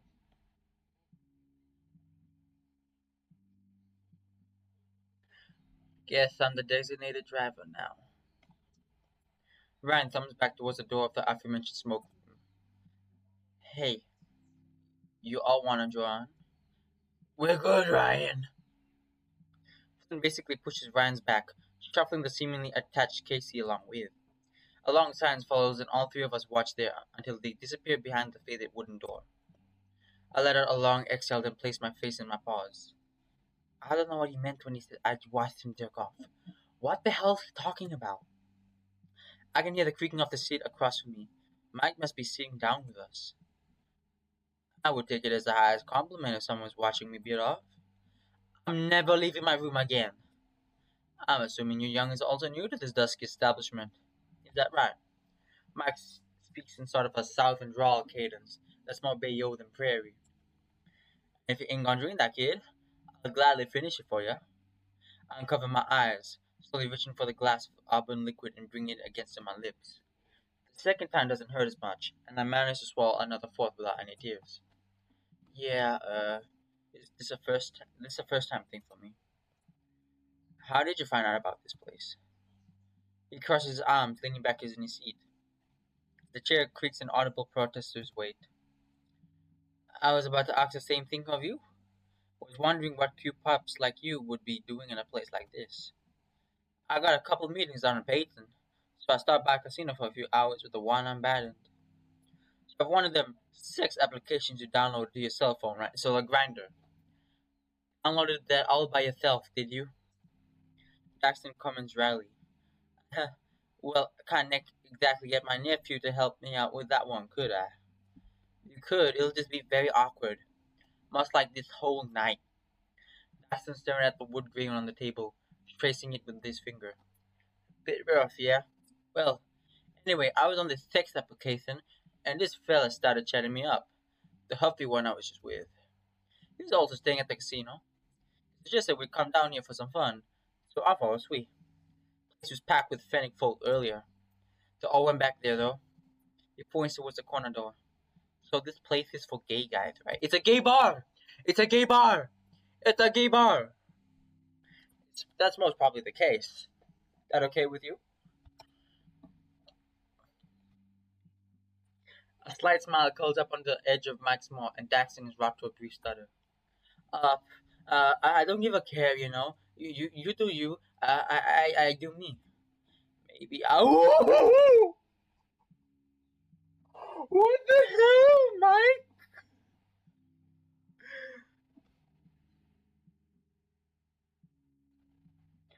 Uh, oh my God.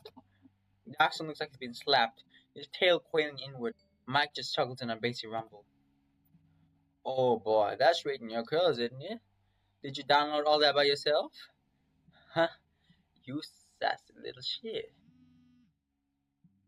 My phone vibrates. Is that a hail from Tactical? Daxton says it as if it's physically painful for him to utter those words. Mike's expression shifts, and he looks curiously at the salamander. I check my phone. It's from Flynn. Come to the smoke room. Alone. Huh? The empty feeling that has taken a hold of me seems to alleviate him, and is quickly replaced by a whole new sort of anxiety. So maybe he's not leaving me high and dry. After all, but what the fuck is he doing? A hail from a hail from Tactical? It's a reference. I hold up my phone. Flynn wants to talk to me, I think. Never straightforward with him, is it? I didn't know Kiss still watched the Astra. What? Ashton's attention snaps so quickly back at mine. It's almost comical. I'll be right back. You can text Kyle or something, and if he wants to come in. I push myself up to stand, realizing my legs feel kind of weak. I haven't noticed much at the time, but they were shaking earlier, something fierce.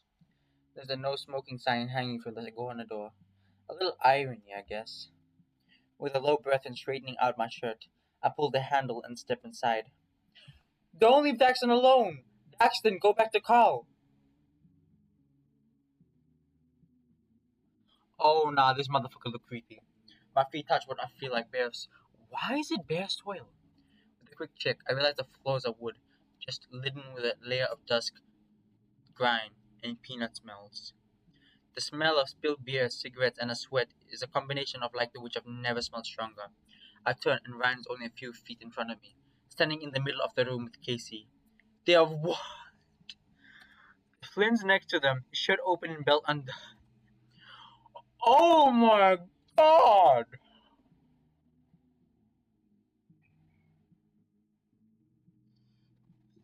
What? Oh, okay. This guy is giving him this guy is giving this guy a BJ. I don't know what he's doing. I feel all naked. What the fuck? What the fuck? What the fuck is that? The light pulsates on and off in infrequent intervals. Everything goes from pitch black to light and bright. And of course, there's not a window to be seen. Oh, is that is this actual cigarette smoke? Wait, I'm dumb. I'm dumb. Yeah, this is actual cigarette smoke. They mentioned that the butts were on the.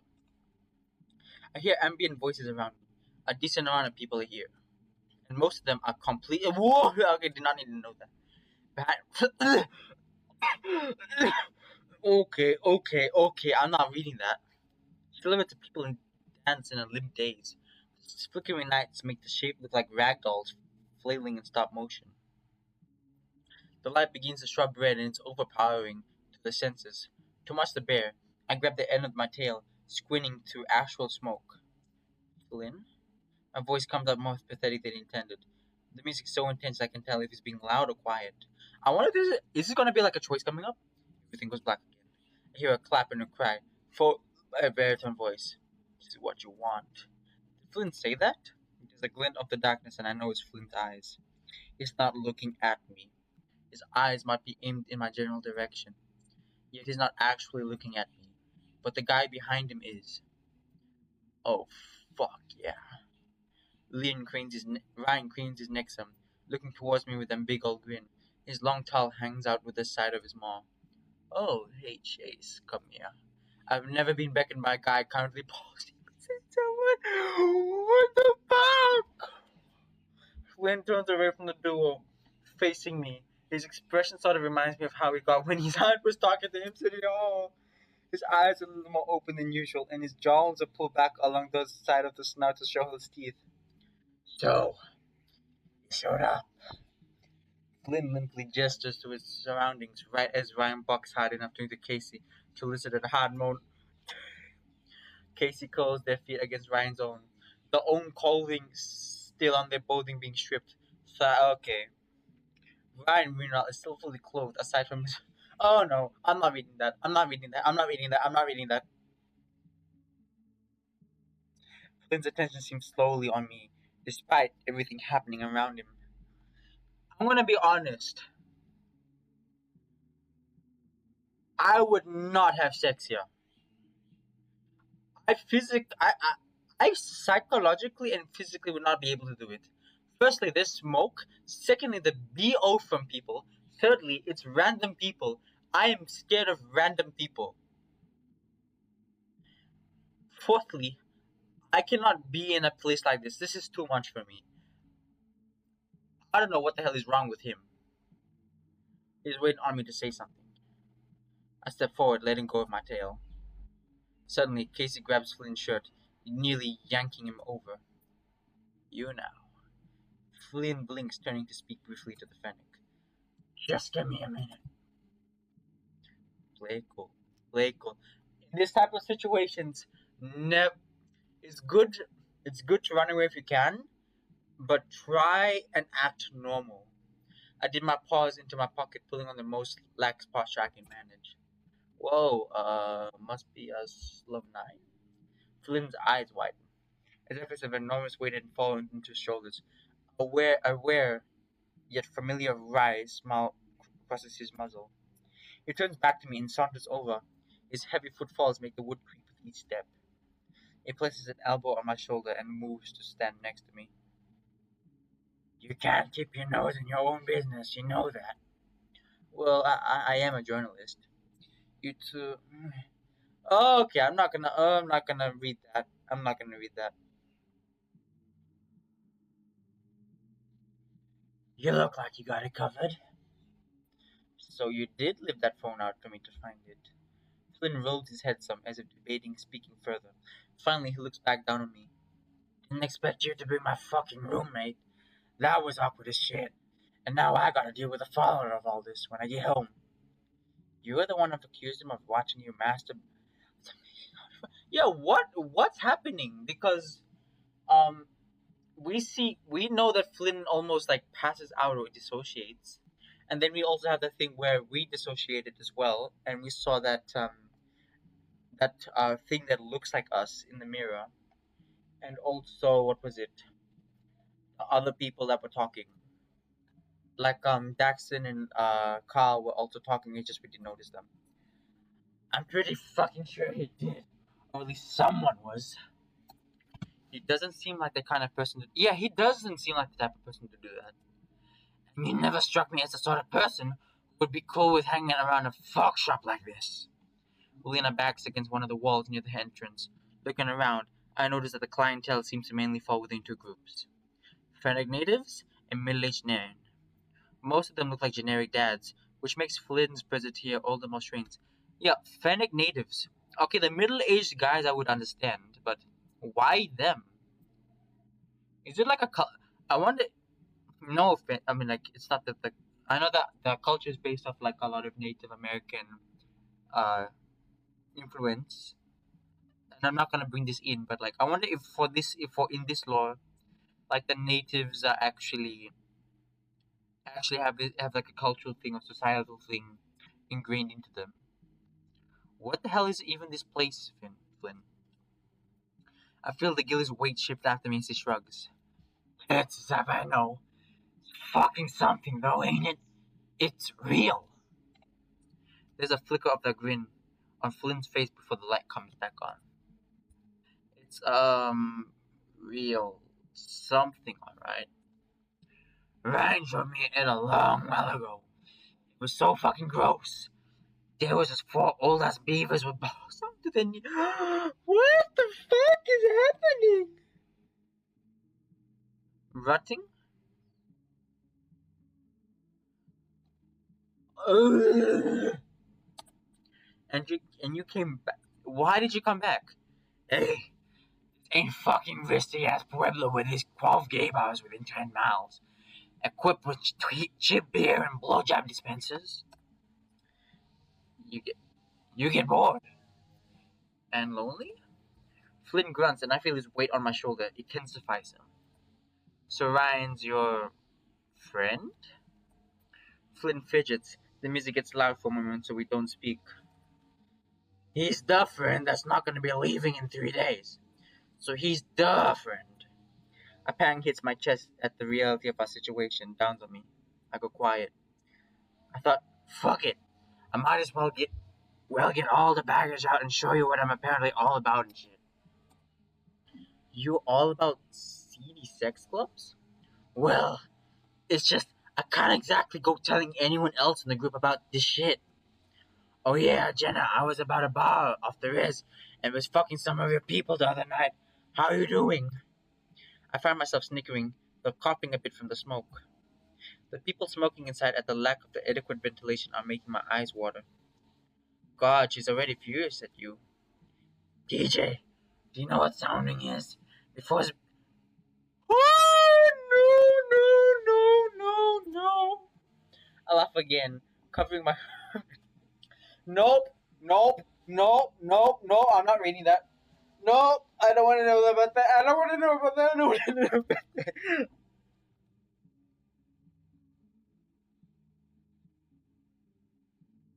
Ugh. Ugh.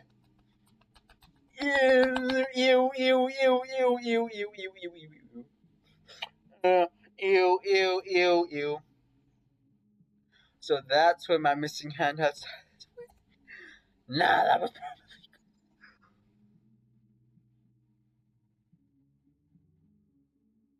Nah, that's Ricky.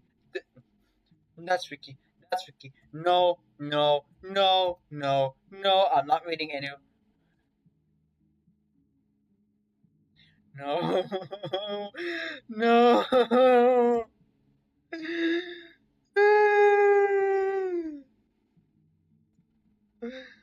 What the fuck?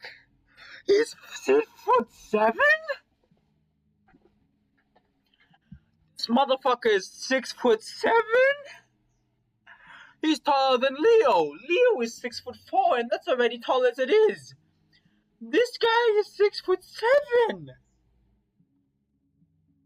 I thought you weren't gonna do this anymore. Well, my shit. That was before you tracked me down the half this desert. That's beyond their sort of situation. I'm really glad I was right about you. He closes his eyes, smelling my head fur. Leo used to do that. Oh, I don't know what to do. I don't know what to do. I don't know what to do. I don't know what to do. If I say this is too weird, if I say this is too weird, it's gonna affect him. But if it's let's do this, because I want to see what's up with him.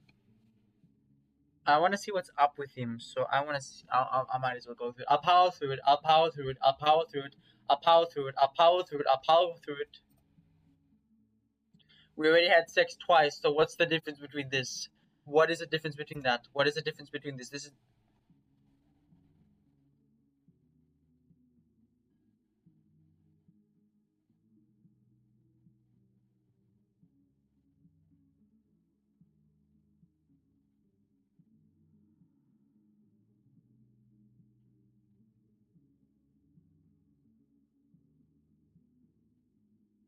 How's Daxton doing?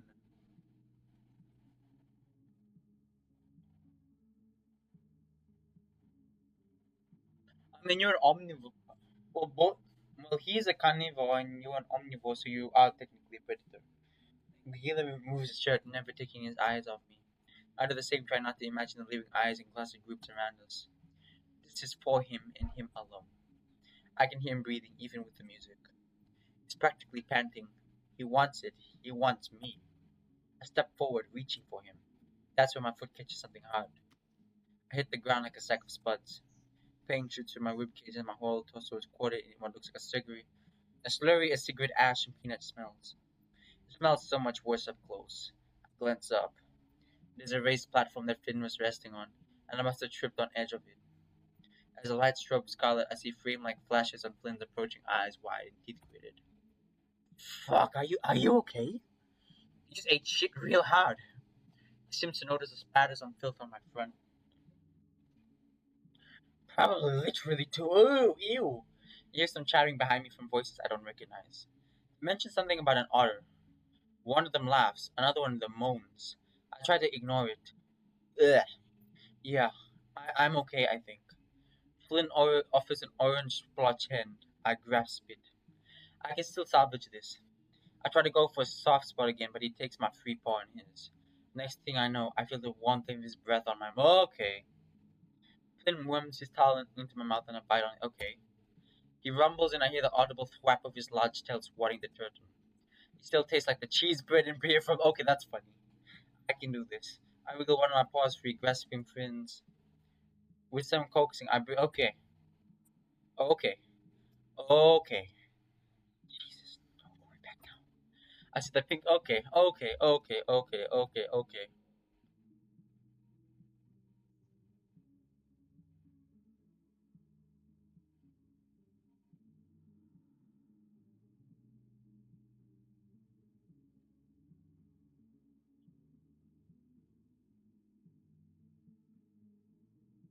Yuck. Okay. Okay.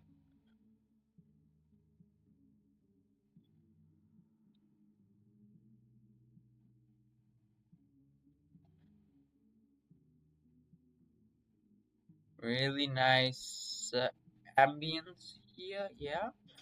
Yeah. Just fucking cagey. My short. What the fuck? Why did I do this? Why did I do this? Why did I do this? And of course, the bright lights come back on. Somehow, Flynn looks impressed. Did you get less ugly or something? Flynn's grey muzzle pats on a brief grin. Pulls away from me. But okay.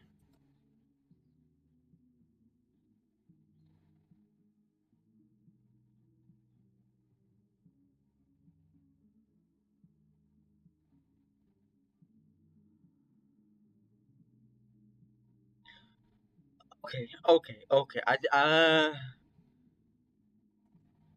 The tail flicks up, exposing his no.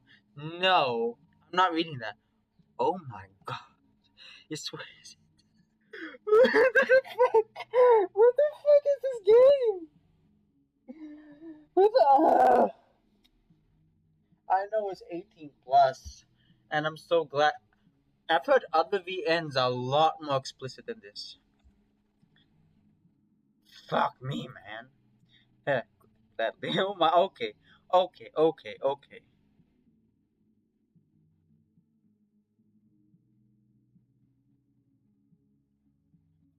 okay, okay, okay. Having fun back there. No. Oh, sorry. Just to stand up. What the fuck? No, no, no. Yeah. Flip over. He blinks, peering at me with a curious look as he questioning.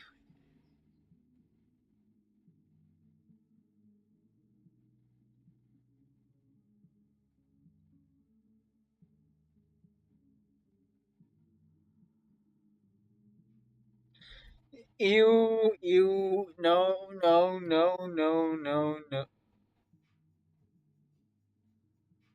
Oh, damn, trap music. Hey, hey, hey, hey, hey, hey, hey. Okay, next time you feel like talking down to me, remember this. Flynn slaps the ground hard. The Gilly's hands ball up into my fists. His no,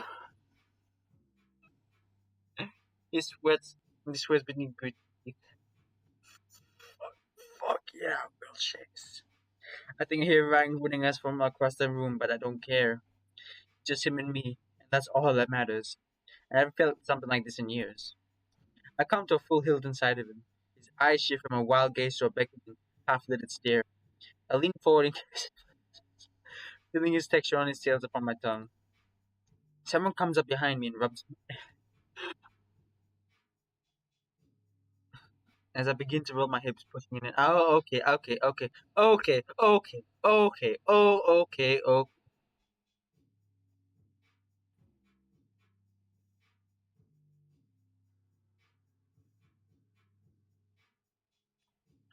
Ew, ew, ew, ew, ew, no, no, no, no, no, no, no, no, no, no.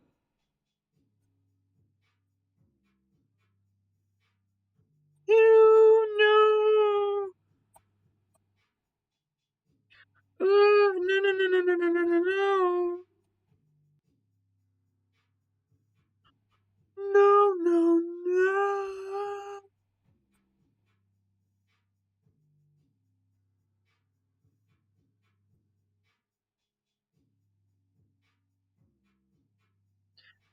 Don't stop.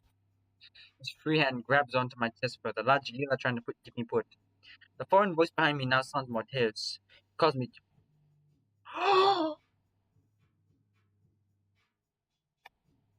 No way! Is that actually Leo? I'll be really surprised if that's Leo. Oh, it's not him. It's a complete stranger. All these people standing up around me are completely fucking strangers. And when I look down at Flynn now, the way he's acting, he's may always be a complete fucking stranger too. My face burns like it's on fire, but my heart feels like it's stopped. I yank Flynn's hand away from my chest, crawling beside as I try to gather up my clothes. He reaches for me again, though I'm out of range. I manage to get a hold of my shorts and underwear, and I quickly put them on.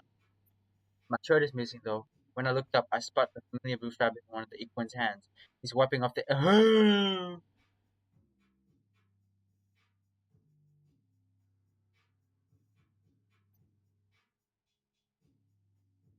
Fuck! Come back! Oh no! I hesitate. Yeah, no. Fuck you! His words are started as his body rocks with each one. No! No, no, no.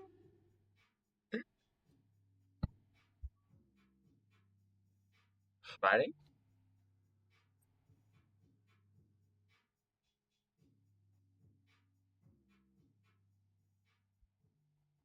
I bring the tripod back over to my shoulders, wincing same some as the metal pushes against my collarbone. I came all the way out here the old post office, but the camera battery won't stay in. I can't even turn the thing on without physically pushing and holding the battery in place. Carl must have fucked the thing up more than I originally thought. When I get to the motel, I have to see if I can fix it. Otherwise, I'll have to probably download some pictures off the county website and just narrate over them. I should have scanned those photos I found at the city hall because going back there doesn't now seem like a great idea. I close my eyes, letting my legs lead the way as I step through the tall grass and back into the dirt. Yes, enough. It's hot today, way hotter than it usually is in late spring. Everything is kind of hazy too, like this wildfire air blowing downward towards Echo. Those usually drive my allergies nuts, but so far I'm not feeling too stuffed or itchy. As screws up as it sounds, I always kind of like when there's a big fire in a state. I mean, sure, sucks sneezing all the time and having my nose feel scratchy, but I love the burning smell. Reminds me of barbecues. It doesn't smell like that now, but that does remind me. I pull out my phone. It's 10:03 a.m. Jen I texted earlier. Chase, Leo wants to set up at his grill at the hill behind your house. Around early afternoon. I think if you want to stop by, you can. When we were kids, sometimes my dad would let us roll our little charcoal grill up there and try cooking ourselves. My dad always says it was to keep a wide buffer between us and the house. We didn't actually burn the place down. After Flynn set a bush on fire in our backyard during Labor Day, I kind of understood the sentiment. I exhale, shoving my phone back into the pocket.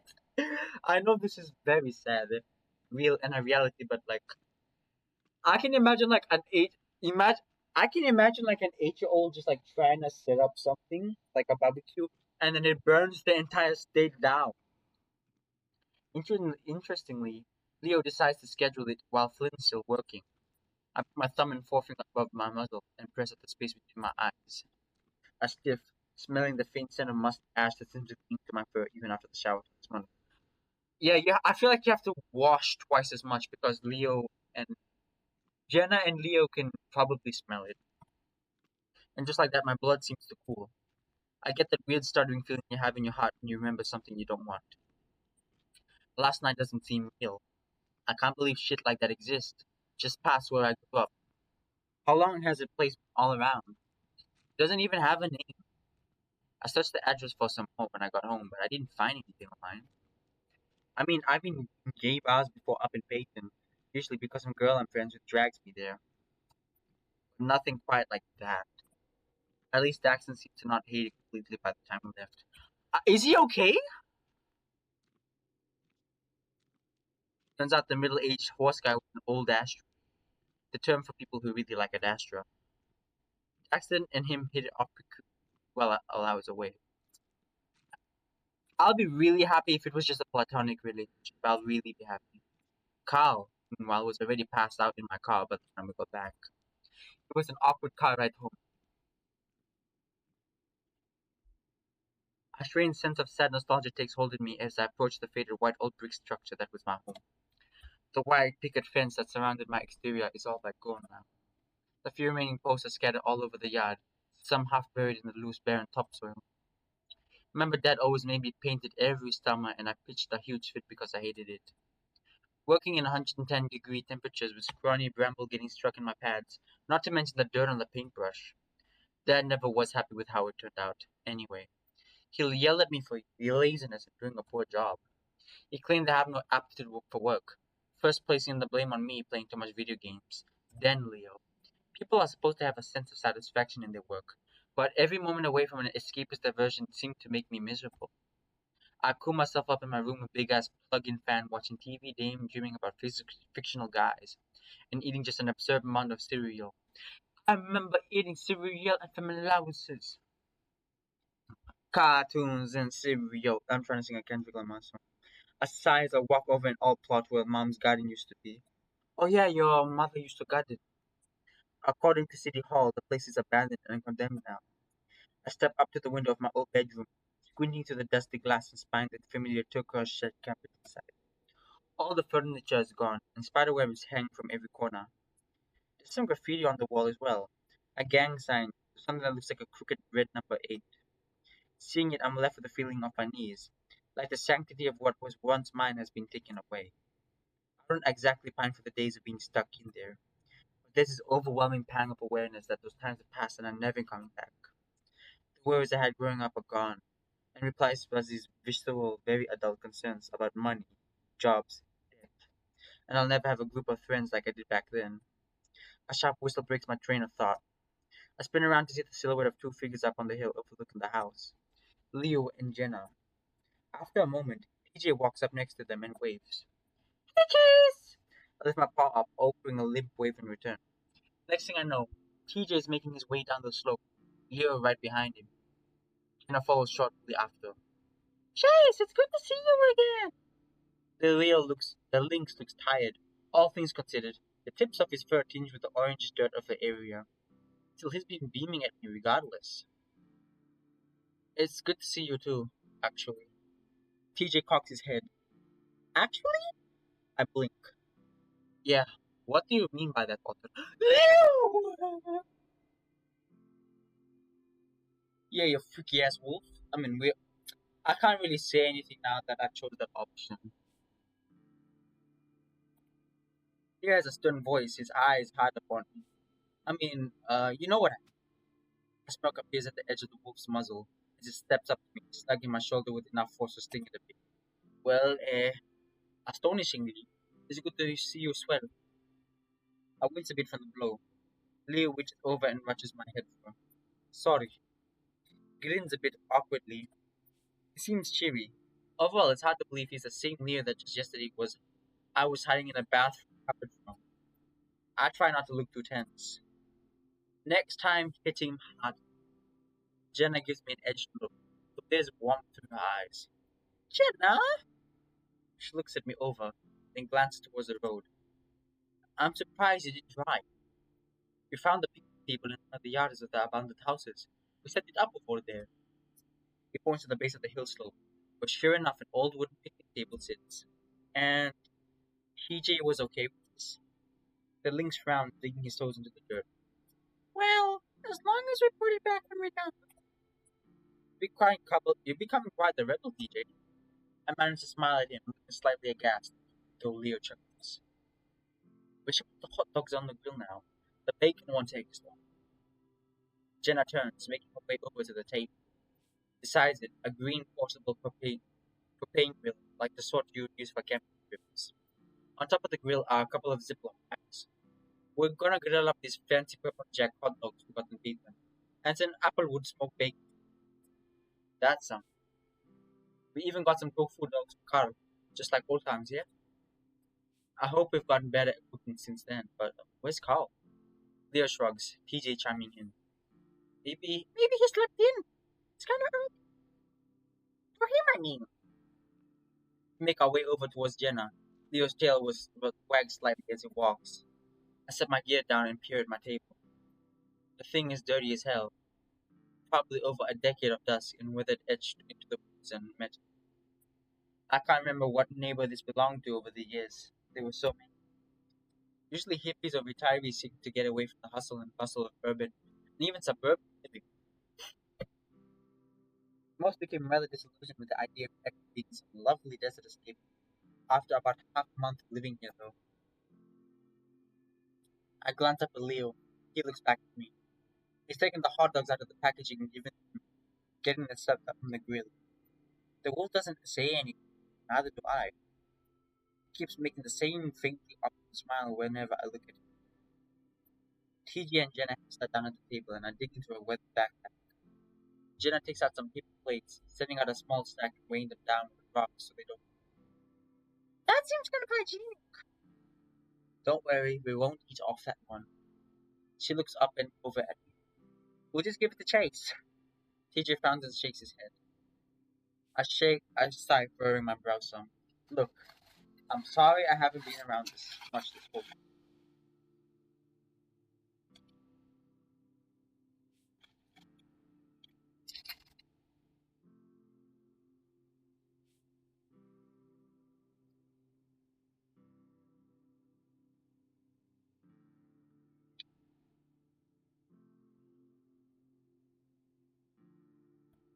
I kind of regret it too. Really. Fennec responds with a tone of fiending surprise, though when we lock eyes, she seems to waver some. She crossed her eyes over her tank top chest, looking down, then bang up again. It's okay. It's been an interesting few days for us. I raise a brow inclusive to yeah, same here. Jenna smiles some in an apologetic fashion, and I move to sit next to her. TJ reaches into a bag and pulls up a few bottles of condiments. We got jalapeno ketchup, relish, spicy mustard, and a bag of chopped onions. Sounds delicious. Sounds delicious, TJ. Yes, and I know it's a spice overload, but it was to appease Leon's iron palate. You guys are pussies. You guys are such kaibalangis. You're not even kaibalangis. You're just a kaidolos. You all are just kaidolos. You can't even handle some spice. Both of you are kaibalangis. Just eat some spice. Better eat your 6 weeks a day and rice and dal will make you get used to the spice very easily. Eat your 6 weeks a day and rice and dal.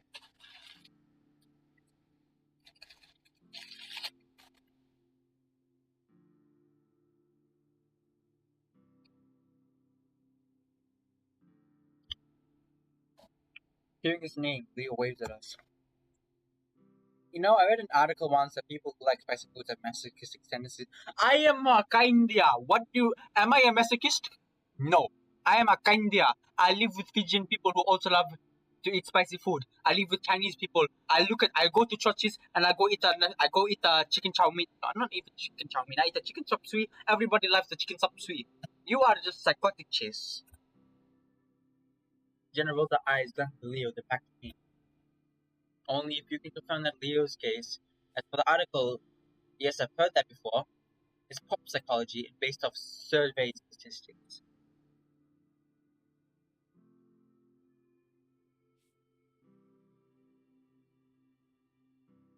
What about me? One of Leo's ears fixed to point in our direction. Chase was just telling us about your masochistic tendencies. Leo stopped what he's doing, looking at us with slightly widened eyes. My what? Oh. I cover my face with my paw. I wouldn't say I'm into that. You shouldn't be talking about people behind your back, Chula.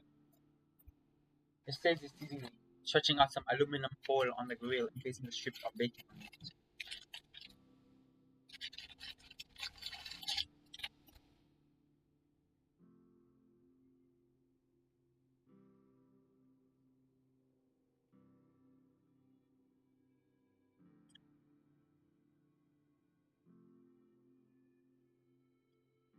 Someone should have told you that earlier. We've been talking about Chase non-stop this week. Leo's chip stiffens them and tried to laugh it off. What? Was just worried about him. I mean, looks to me. With Flynn, with Flynn being all unthinkable and shit. Yeah, we all three of us need therapy, let's be honest. TJ flinches at the swearing.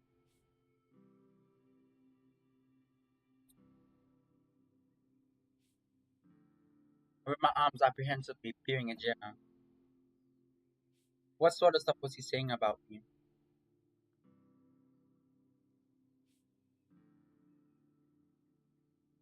Jenna looks in the right way she does when she finds herself in a position of advantage over Leo. Leo looks at her, anxious. Nothing bad, Walter. I bit my neck. Maybe it's best if you two find some time to talk alone today. The Fennec looks at Leo as if having delivered an act of supreme mercy. Leo, in turn, looks grateful, clearly aware he has become indebted by the act.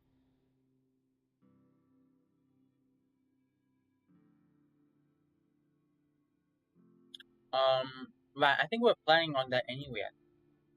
Jenna just nods. Good. You all need to stop distracting the cook here. Chase, can you pass the sizzling of the grill? The clumps of hooves on the come out. TJ cranes his neck some to be past Leo, then smiles. Carl!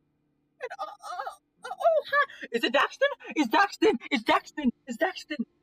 Yo. Hi. Carl immediately pops himself down at the table and across from me, the ram rubbing his eyes with his fists. Daxton, meanwhile, lingers at the end. His eyes are on me as if waiting for something. Oh, hey Daxton. I didn't know you were coming. Carl invited me. I wasn't really much doing else today. I put on a smile, but seeing the two just sort of reminds me of all last night. Good to meet you. I'm Jenna. Jenna offers a quick blue nod. Meanwhile, TJ seems to bolt up, offering a paw to tall salamander. Hi, I'm TJ. It's good to meet a friend of Carl's. Daston looks a little surprised, shaking TJ's paw before looking back at me. He still has that same expectant expression on his face. Daxton, Flynn's roommate, right?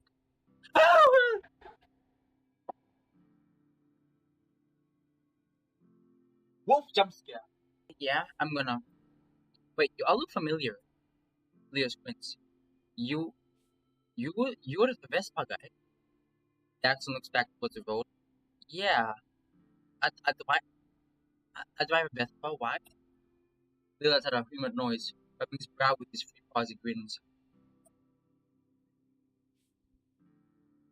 They came to my dad's shop about the oil leak in that.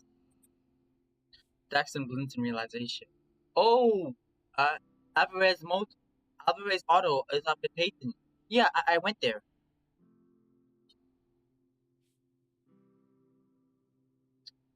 That thing was a damn nightmare. At first I thought you were just using the wrong type of oil, since that's the most common reason. People don't know they gotta use motorcycle oil, which lathers the transmission, gears, valves, and all that. Plus, it's less thick. But the thing was still leaking. So next I drained the overflow tube out the airbox and troubleshooted. Took me about 2 hours until I figured out that it had to do with the piston rings being worn out. Problem is, you're right, the little damn special overseas import, yeah? There's no place that has the replacement parts you need for at least 7,000 miles. I inherited it from my uncle in the old country. I guess that's why it took so long. Yeah, can't say I've ever worked on a machine like that. I do. So thanks for the experience. Like I was saying, my dad owns that place. I'm Leo Alvarez.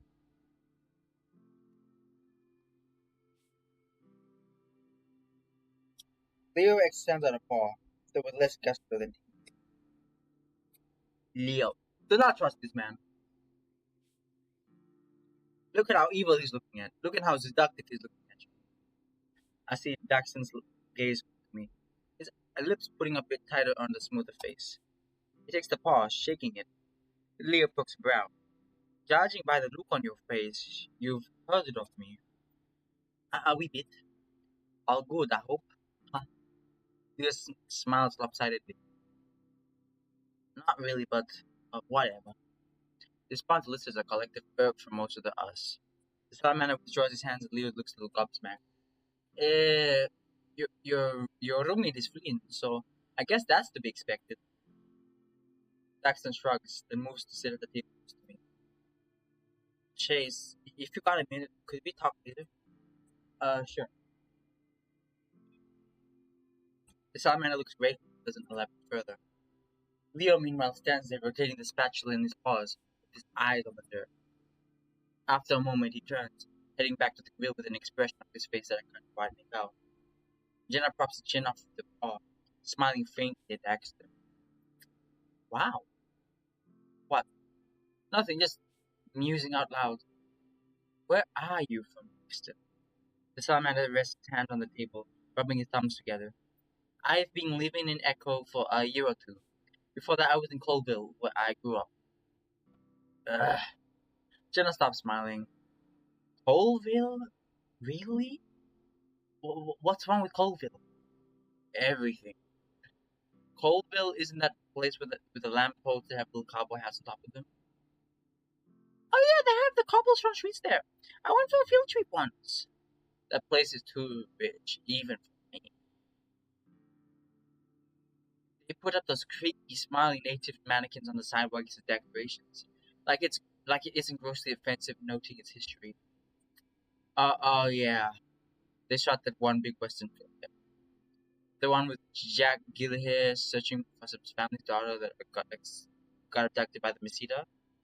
The sound genre brought off the fame of that movie for the past 40 years, what it seems like. Declan looked at all of us, brushing his arm slightly over his chest. It hasn't been doing as well as it used to. Westerns aren't exactly as big as they used to. What about Red Dead Redemption? It's kind of a shame that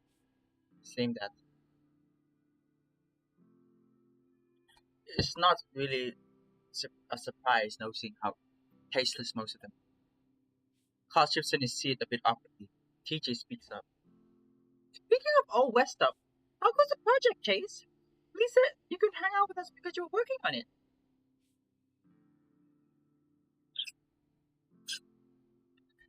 We were bored at the motel, so we did some research ourselves. If you want to discuss your findings, that is. I feel a little put on the spot, mostly since most of what I've done so far has been shooting B-roll. Apparently, my house used to be a castle. A castle? Yeah, I looked up Carl's house at the city hall. The record showed this big medieval piece. There was some sort of collapse in 1915. Live in a castle. Well, no, it wouldn't. Not that I need more space, but House Hendrix, the Lord of Echo.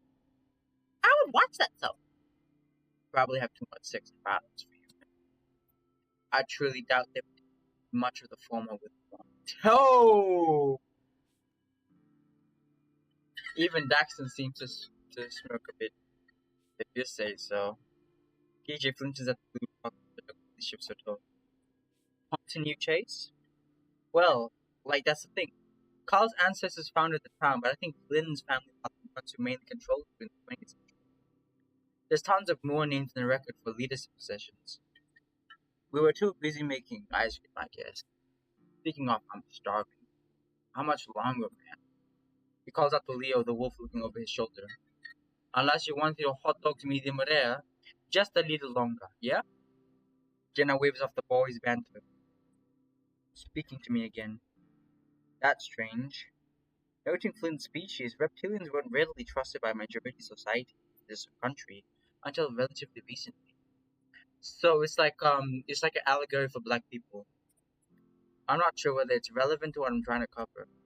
I mean, I haven't been able to find anything about the initial 1877 hysteria incident. It's like all those files are gone. I paused, chewing my lower lip as I remember something. There were some legal documents I found, concerning the mine. I don't know, but go on. There was mention of sort of messed up murder happening in the mine in 1915 that somehow resulted in a riot. No mention was made of the 1877 hysteria event, though. Jenna pulled her notes up, her eyes bouncing left and right as she speaks. That's interesting. You mentioned that the year earlier, 1950, the census recording shows there was a large drop of population between 1910 and 1920. I couldn't find any economic justification for it since the mine continued to operate and the railroad line still serviced. Jackson holds up his hand. So sorry, I'm trying to catch up on what the guys are trying to figure out here. Are you saying that this mine murder caused Echo to lose all its people? The correlations do not imply causation, but this is for Chase's video report, not an academic paper. You know how it is. Being interesting is more important than being thoughtful. It should be both. The piece should be called Top 10 Reasons Echo just depopulated from the evil mine murder. You won't listen to.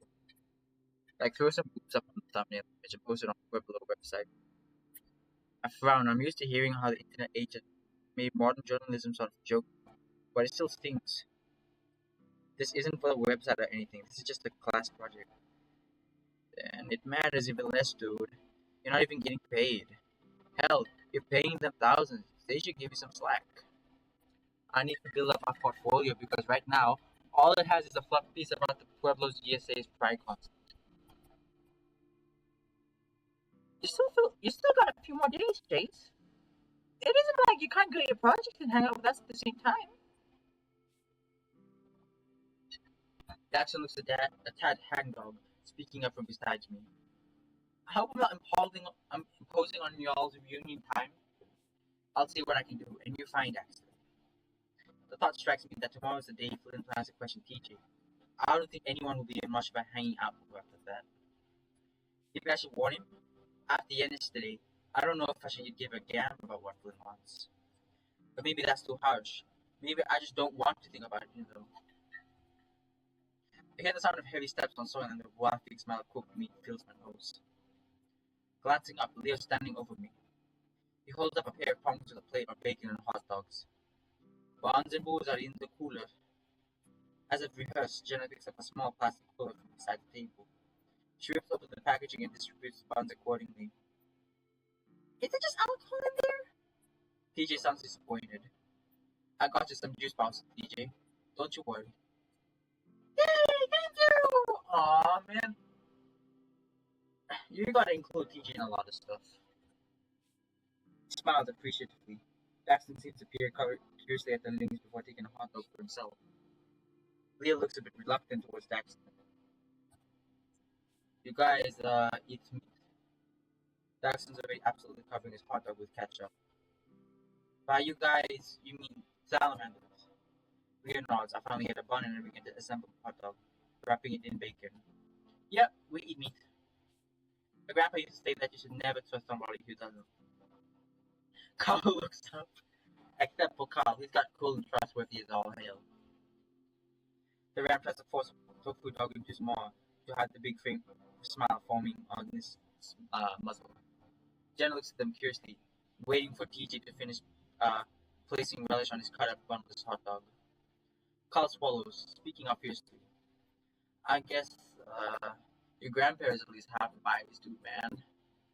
Jackson shakes his head. Nah, not really. He was a major species and hated you. Whoa! Whoa! Off the high stand, dun, dun, dun, on flew high.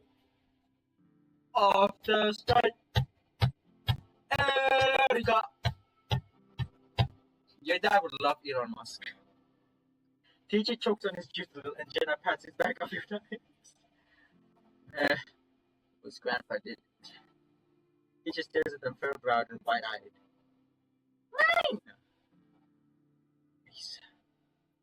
Jenna gives us a look, speaking at that same old maternal tone she's been using since I was 10. I merely shake my head. Leo comes around and sits at the remaining spoil at the head of the table. Chase.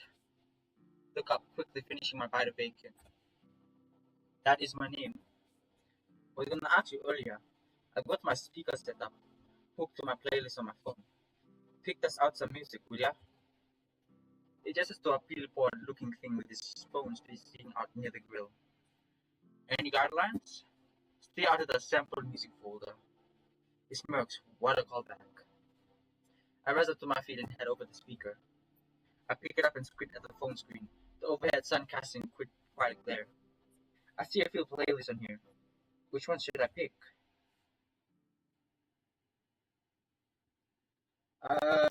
Let's Cousin Angel Rock. Pops. Yeah, this one should be good. Huh. Is some music appropriate for spring break? Sounds kind of new. Wait, I actually really like this song. Good choice, taste. Characters of the good graphic respondents of each one of it. Got too hard limited to that. For good, not. Fortunately, the top is shatters. Playing telegram on the ground. Christ. Jenna smirks, taking a swig of her own drink. Very smooth. Well, I suppose that little gesture is dancing time. I'm not sure if this is the type of music, but it begins playing the beat of the pop song regardless. I'm supposed to live on you, about it's in my heart. Next thing I know, Leo's up his puddle. Popping his shoulders up and rolling his arms. He related that, but that was when he pulled his short and kind of giving me data but by just understand communication. I'll be like trying to talk just to join themselves in the links to the basic kind of like it's much harder, right? Natural entertainer.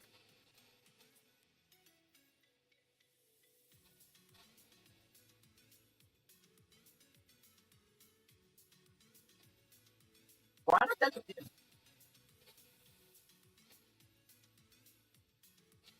Not just exactly out of all the book, not even hard. But my alcohol work, like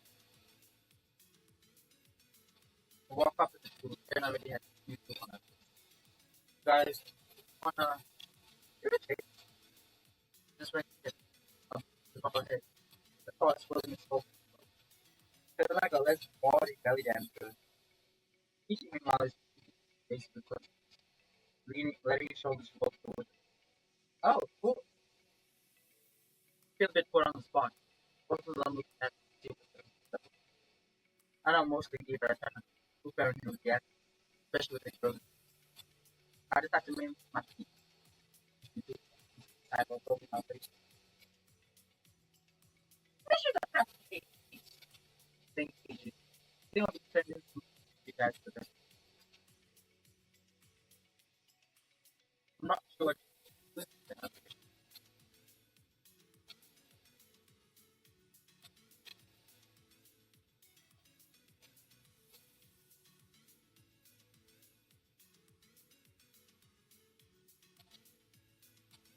Oh, I guess I was just hoping that there was something. I mean, beyond the top front stuff, I was get rather than a black quickly of what is whatever we know the bond.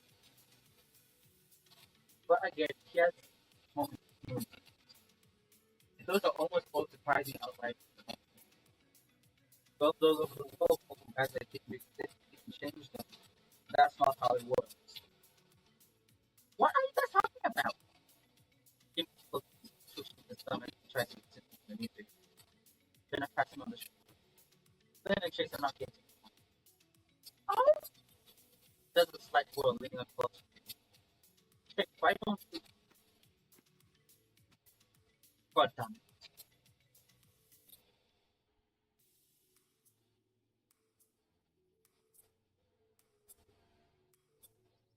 He's alright. Chase just smashed for the cuts like hell, but it'll be okay.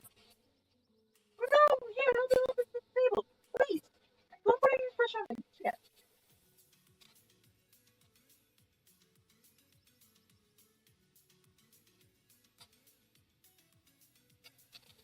Good thing we have Miss Portman. She smiles. An apology for having judged nothing. I'll give to an ice pack and everyone gathers around. No one's answering you, and it feels like an hour passes against the Janus engine. Peel a bit of wallpaper up above the mantle with my thumb. Without all the furniture, the place looks much older than it actually is. I'm still cringing at myself for hurting Jenna. In my head, I'm much more smooth than I actually am with this sort of stuff. I'm a complete clumsy klutz.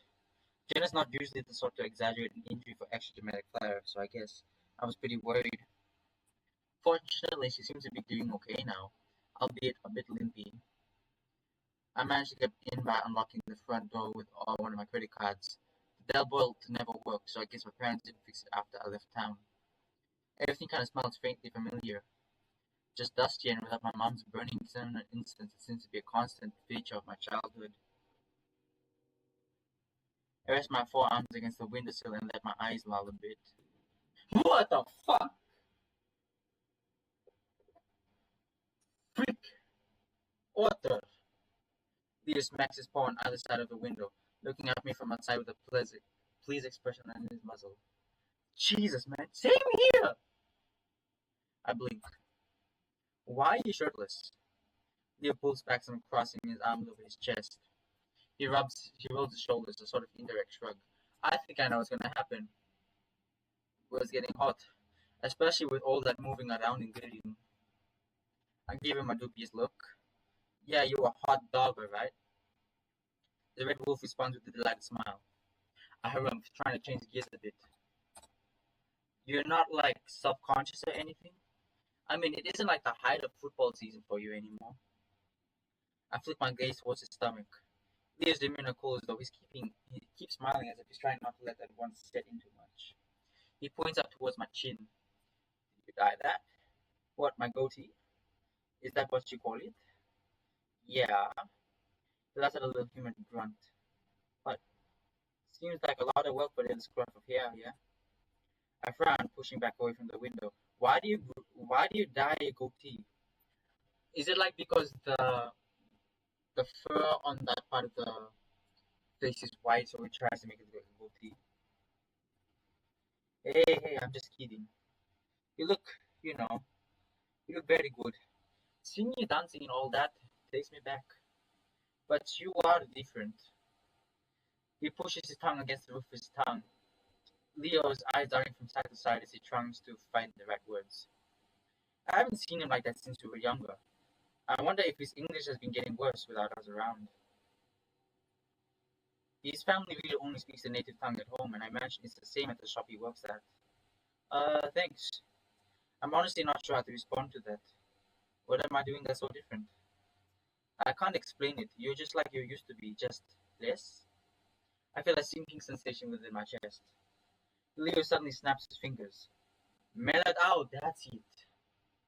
Listen, Leo, you said you wanted to talk, right? Because if your big point is that I'm not a complete spaz anymore, I'm very aware. Leo furrows his white ridged brow. You never were a spaz, and I was getting to that. Chase has been around and see the familiar salamander standing anxiously behind me. Oh, hi. Hola, scooter guy. Leo leans past me and waves. Hey, got time to talk, Chase? Actually, I wanted to talk to.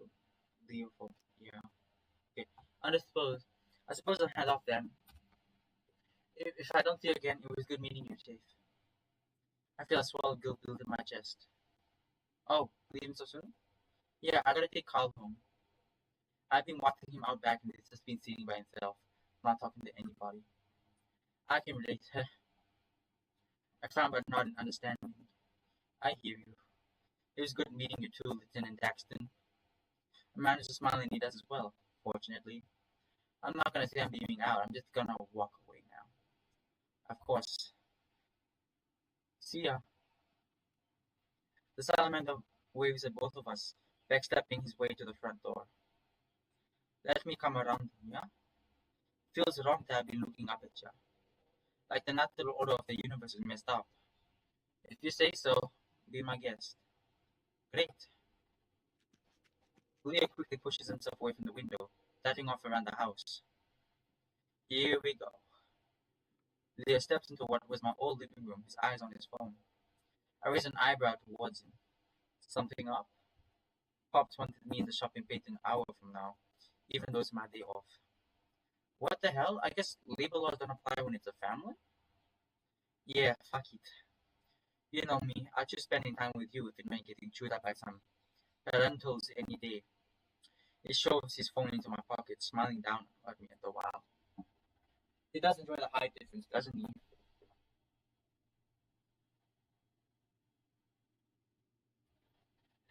Something in the back of my mind seems to whisper, not as tall as Flynn, though. I quickly shove that thought aside. Leo peers around, though the faded green wood paneling surrounding the room. I remember the first time I was in here, back during the Halloween of 2000. Your mom invited me over. I didn't speak a bit of English and didn't have no damn costume, but your parents thought we were friends, so I got ushered in here. Mom cut up one of your old bed sheets and made this ghost-looking outfit. Oh, jeez, I remember that. I threw a little tantrum because I apparently liked the sheets. Leo crosses his arms, grinning as he stares at that spot in the corner of the room. My Hispanic ass didn't know what the hell you guys were doing to me. I started snickering some. I thought it was a ritual or something to steal my soul. I don't know. That was right around the time I was learning about the devil and shit. It was just bad juju to me, all of it. It makes a little motivation of crossing himself. Leo is a complete atheist nowadays, but he still has a whole cultural Catholicism ingrained into him. Yeah, because he's Hispanic. Oh my god, I need to find some pictures of us from back then sometimes. I have the biggest back teeth, so I wanted to be a rabbit. I was too young to understand the specious implications of that idea. Leo chuckling heartedly kicking an errant piece of wood out of the way. What did you end up being? I forgot. I think I was a knight, or wizard that might have been 2001. Ah, man. 2001. Everyone around was a soldier or commando. That year, cause did 9/11 happen in the Echo universe? Did 9/11 happen in the Echo universe? That's what I want to know. Or was it like some other terrorist thing? Because 2001 seems to be a very. I mean, I wasn't born then, but then what else happened in 2001? I know, obvious one will be the 9/11. Another one will be the Pentagon. What happened? And the last is a pizza. Leo laughs, wagging his finger at me and nodding. A pizza. That was the best costume. I could barely move. We kept falling over. I didn't fall over. Chula, I get taken pushed over by Leo's cheer demeanor sombers and summons the exhales. I remember who kept pushing him over well. We were quiet for a time, Leo wiping some dust off the bottoms of his feet. I'd offer you a seat in this place still had furniture. He waves dismissively at the offer before beginning to wring his paws together. I was always really obvious when Leo was tense or nervous growing up. His shoulders would be raised up high and his tail had a slight curl to it. Right now he looks like just that. Leo? Leo opens his mouth as if to say something but doesn't. Instead he just turns, looking back towards that corner. Leo, is everything alright? What happened to you, Chase? The question takes me off guard and I was expecting the worst, but the general nature of it has me confused. What? He turns, looking over his shoulder. Why are you doing this? I don't understand. You haven't done anything wrong. Besides busting to Flynn's place and assault him, of course. I keep that to myself for now. I know what you're doing. And I know what you're doing. I'm not dumb, I know I'm not. Everything that we've had problems with in the past was caused of miscommunication shit. Nothing I say is as smart as Jenna or TJ, or funny as Carl or Flynn. I gotta translate everything in my head, so it's just slower. Talking to me is hard, yeah? I get that. Just fucking try for me, please. Honest, like dude. He looks at me. His chest rising and falling with some pace. I slowly step to the side, resting my back against the wall and sliding down on the sitting position. I step crisscross and stare at the gap between my legs. You're not hard to talk with. I am. Chase, just say it. Without thinking, I do. I had sex with Flynn. We're not on the best of terms right now, Leo. I hear Leo take a step forward and stop. Okay. Okay. He takes a deep breath. So, so have I. Yeah. That's not the end of the world. What? Despite everything, despite my actions, it sort of feels like I was just hit in the gut. When? After you left for college, I squared on my neck. Let a big breath of air, feeling like a the silence falls between us. I feel like Leo is practically leering over me, but I can't muster the courage to look up. Have you had others? Yes, but nothing ever felt the same as, you know, I'm not like Flynn.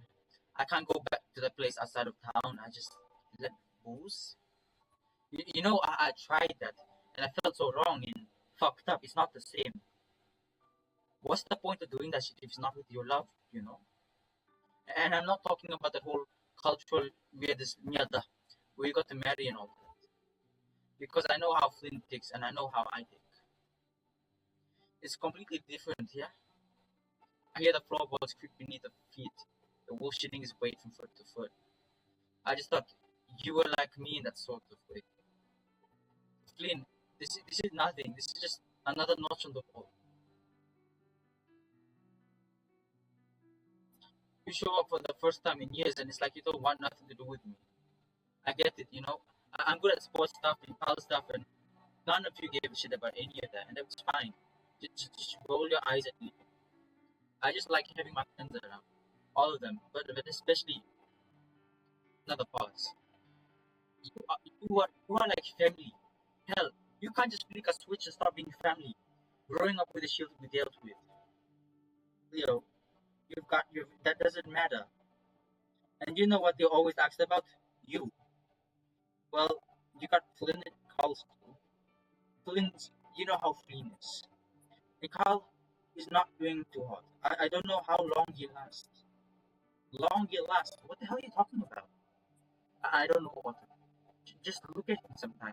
Really look at him and his whole Leo trails off into a whole sigh. You all left and it was never the same. So I pretend. I remember all the stuff you used to say, even the naggy bits. Imagine you were there with me at work, talking to me while I'm fixing. This is the talpa. This is like when he created the talpa, like the clone of us.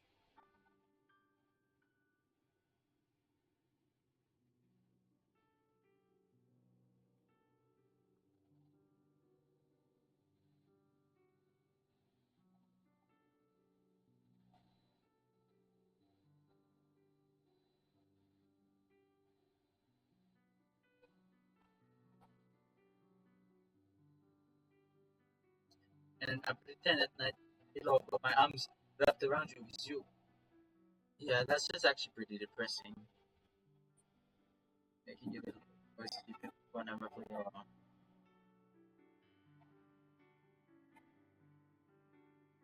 Jesus. Look, a week ago, you showed up outside my window.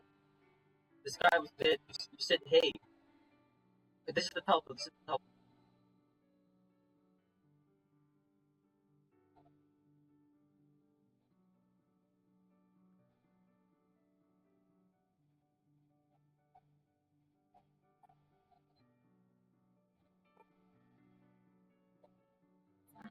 As long as it's not sexual, I'll definitely hug you.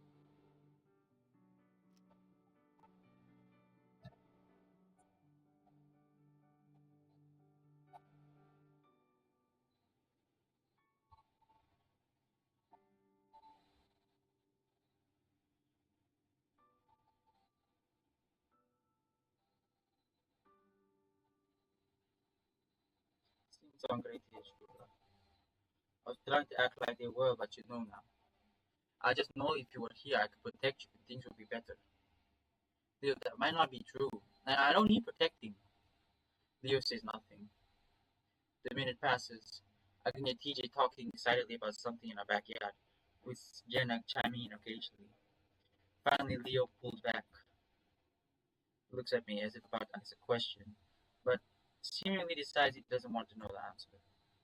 So, this pretty something, yeah? I rub my paws against my forehead. Not as pretty something as your fake knee pillow with you sleep with at night. I expect Leo to laugh at that, but he just peers at me with a sort of melancholy smile. Yeah. He pushes himself with his foot, dusting off the back of his pants. Let me know if you need help with the project or anything. I'll be around. Okay, but hey, he still perks up some, the wolf turning to look down at me. You should see somebody. I mean, about what you just told me. It never worked for you, Walter. A sigh. Yeah, I mean, I agree with Chase. It may not work. Just because it didn't work with someone doesn't mean it won't work for you. Maybe I'll see you later.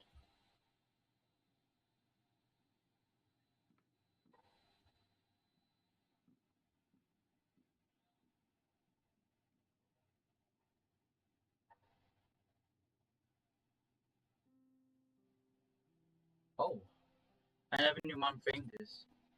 This is from high school, I think senior year. She always wanted a picture of the two of us.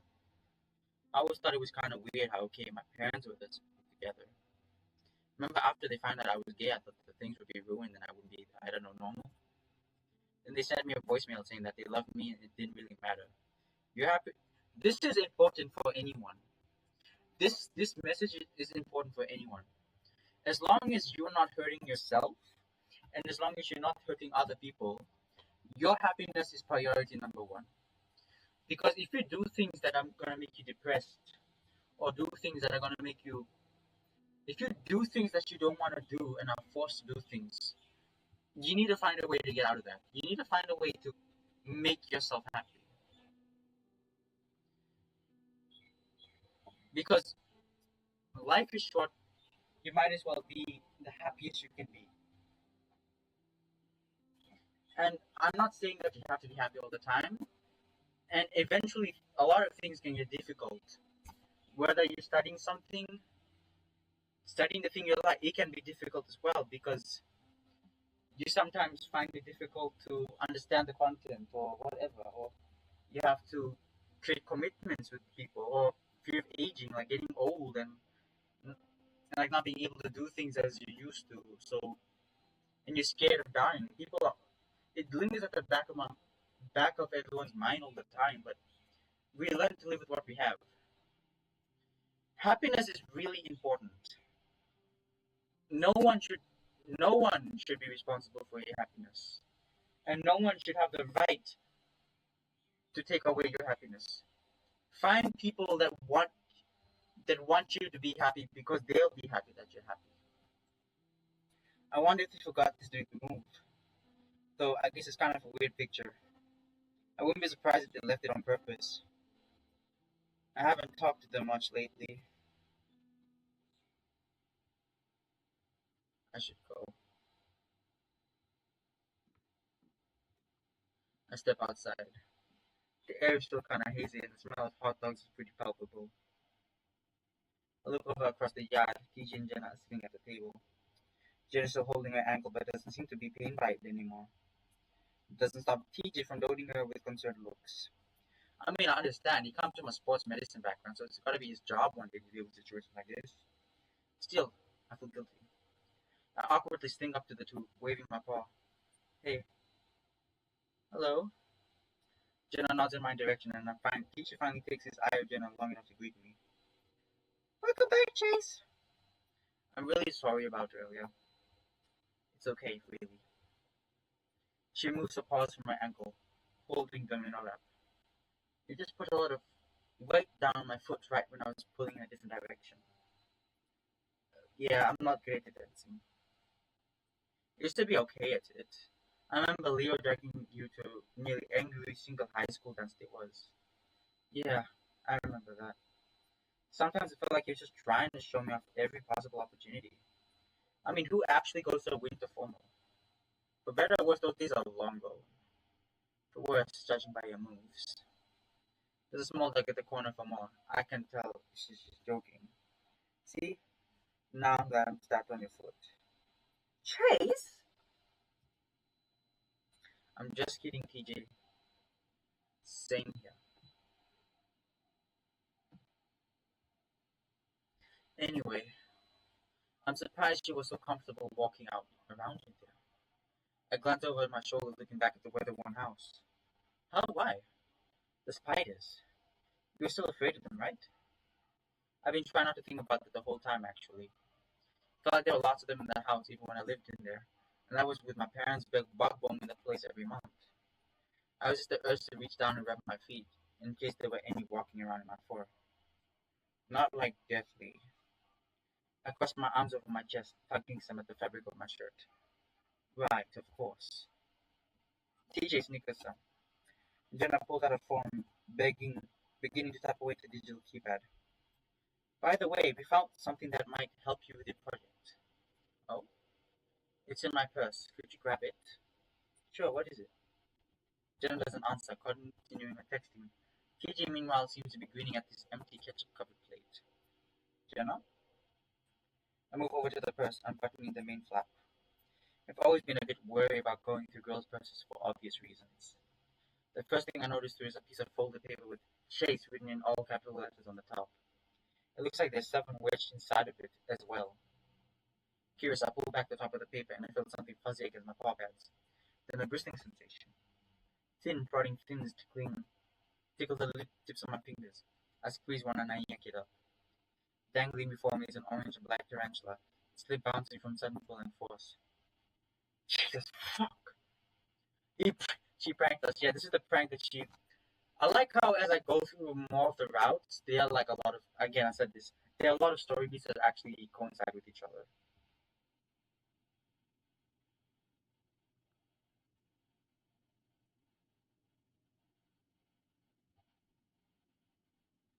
Language, it's just rubber, Chase.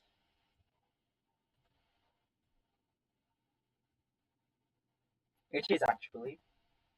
Oh, I'm sorry, Chase. It's just like it was 99 cents at the gas station. We stopped it back into Canyons. No wonder you two wouldn't let me see what you bought. Did you guys actually have anything to me? I mean, regarding my project? TJ begins to even look more guilty. Jenna sets her phone down and looks about reclasping her purse. Not really, Chase. As she said, there wasn't much information about the 1877 happening. Most search results directed us towards dubious ghost hunting websites with no source veracity that could be utilized in a formal report. Well, aside, stealing my swaying tail and feeling calm once again. Was there anything that could be used in a non-formal report? The Fennel cocks her head, her eyes seeming to look right back through me as she thinks, before meeting my gaze once again. Hmm, what do you want to know more about? The UFO spotted on Echo Canyon by a group of night hikers? The Mesita ghost woman who wanders around the edges of the res, seducing men before impaling them on branches on mesquite trees. Or perhaps the Mothman who now apparently has been driving a semi-truck down Route 93 at midnight. I mean, the Mothman, that wasn't a semi-truck, that was a van. And it's Route 65. Maybe he needed a side job? A side job? The economy had been tough lately. I let an exasperated noise. Okay, I get your point. Although there were lots of mentions of the riots here. That includes the happenings in 1915 as well as some untoward stuff about violence after World War II. Just a general perception that we were all a bunch of desert malcontents living in some sort of and Gomorrah style situation for a century. Sounds about right. We even had a famous brothel that served all the miners in the area. A brothel? Look at TG who's frowning acknowledgedly. Does he really not know? It's a place where they make broth and other types of soup. I know what a brothel is. Jenna merely smirks and shakes her head. It was called the smoke. With what? I tense up and they seem to notice. Chase, is something wrong? The smoke room. Yeah? That still exists. I was there last night. You went to a brothel last night. Jenna says it's less as a question and more for deadpan and matter of fact. What? No, it was this bar that Flynn went to. It's right by the casino. There's no sign for it or anything. It's like some sort of gay bar. A gay bar in this county. At least that's what it seemed like it was. I shrug, trying to phrase this as carefully as I can without going too much into details. Everything smelled like cigarettes, and there was this really shady back room they called the smoke room. That's... Jenna presses her knuckle to her noble hip, seemingly in thought. She glances up towards me after a moment. Interesting. With that look, I regret bringing it up already. Jenna seems to be maintaining this sort of intrigued expression. I begin bracing for any follow-up questions. What sort of music did they play there? Surprisingly, DJ is the first to speak. I don't see any sign of judgment on his face, either, just genuine curiosity. It was kind of weird, actually. It was a sort of droning, bassy synth stuff. Really? Yeah, I never had anything like it. It was kind of loud, too. I'm not sure why it acts in. It's DJ's turn to shrug. Just curious.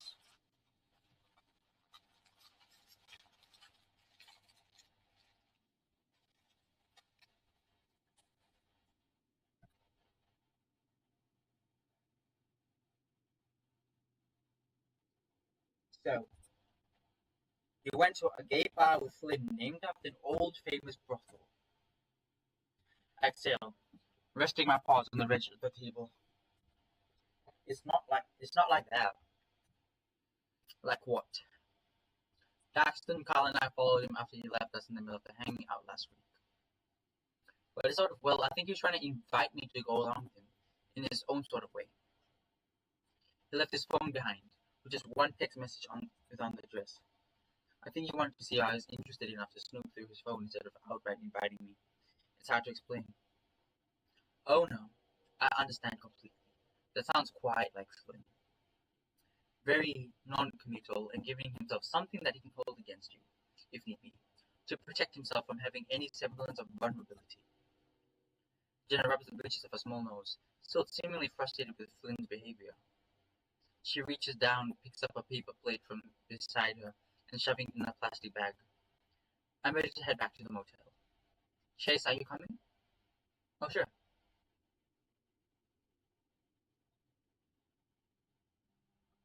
Yay, we actually...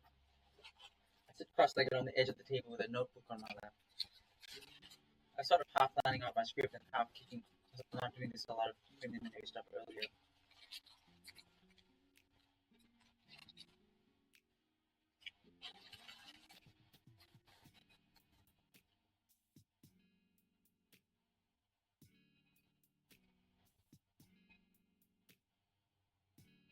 Also thinking myself not getting any scans of the photos and documents found in City Hall.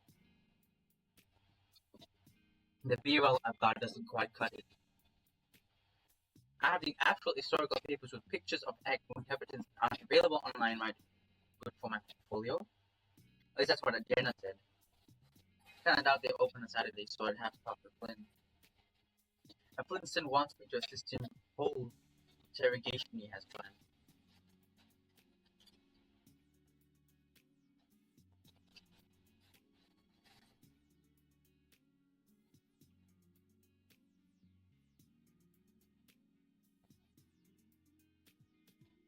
But now I just want to focus on my project. Currently, Jen is typing away at a laptop on her side of the room. Hello. She seems more distracted than she was at the beginning of this trip. She had the TV on some behind the album rock music show that is pretty engrossing from the looks of it. He leans beside me, his back propped up right close. After a few more scribblings from my outro are tossed outside my notebook and flick over to the other side of the room. I take a few packets of the candy egg oatmeal that we've got tuning off and empty them into one of the complimentary styrofoam bowls of people. You, styrofoam bowls. I know it's for guilt, but I've always kind of liked stuff. I'm a sucker for anything that's bland as hell with thinnest, tiniest bit of sweet added like old brand cereal with added.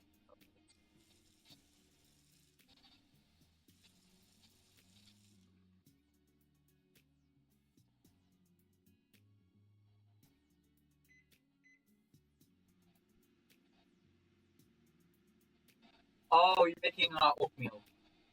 Right. Making porridge.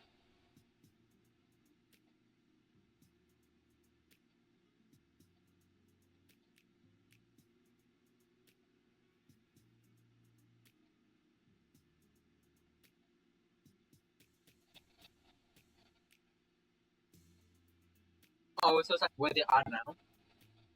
Hey, think about how much stuff like that is from my childhood. There's nearly a gig of videos on my old laptop home movies, machinima, machinima class produced. But all my social media posts are still there. Not like these are faded memories of the separated and photo. They're right there in the 1024 768 S ratio. So that is maybe that's why I don't think about editing as much as someone like Tito. Well, Theo. Speaking of, I checked my phone a little while. He hasn't texted me. The microwave beeps and I take the oatmeal out. The direction says leave 2.5 minutes, but it always seems like a bit soupy. I'm gonna take a shower. Do you guys want anything? I put, what? She stares blankly at us. Do you want anything from the shower? Yeah, I'm a bit confused, like what that means.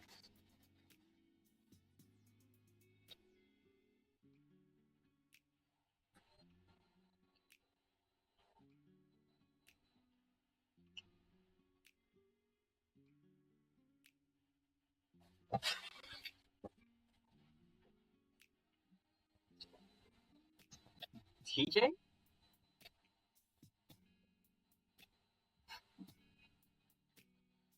I mean, if I can ask that to think about. I didn't get much sleep last night. It's okay. Neither did I.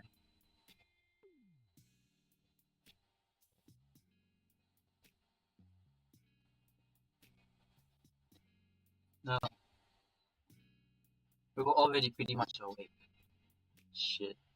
That that man shutting the podcast was making an easy. Hmm? I didn't hear any of that. General was at the top of her laptop, though not closing it all the way. It started a little bit before midnight. I hadn't arrived yet. It sounded like he was walking all around the motel, even screaming at our window. Was he yelling anything specific? No, he was just shouting and said a few words here and there, but never any of your sentences or anything. He just sounded really, really mad. What was that? Or scared? Scared? I don't know. Part of me kind of wants to go Leo. Really? Wow. I didn't actually. Leo the Protector. I can't believe all the way this time. After all this time, PJ still sees Leo that way.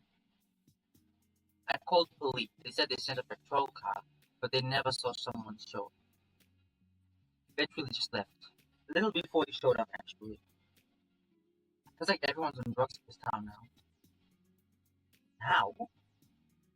Oh yeah, because her life was abusive. Even back growing up, I still wagered that at least a third of the population was on heroin or worse. It comes with territory. But I would say, I do somewhat agree with you. Echo depopulated by around 100 people since I was born. That in itself is the other two-thirds of the population.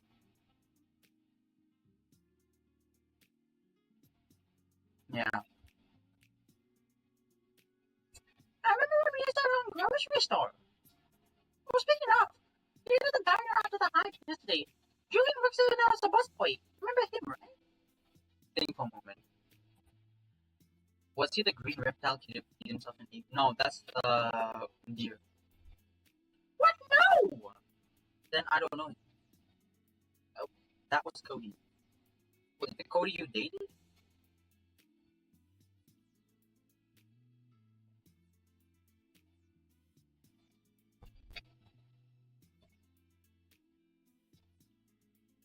Neither did I. May I have some of that? My oatmeal? Oh, sure.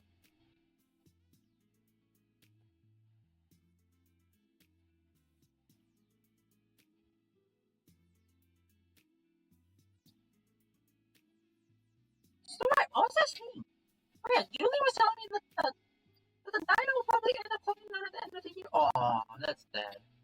Maybe next to be lucky. It's like the last business in town besides the motel. The last legitimate business unit. It's no wonder that people act weird. Even Leo and Kyle, definitely Flynn are different. Did you guys see Janice again after what happened on the road? Eugene nods easily. The Lynx beginning to busy himself gathering up a fresh set of clothes. I asked if she was okay or needed any help. Instead, she was fine.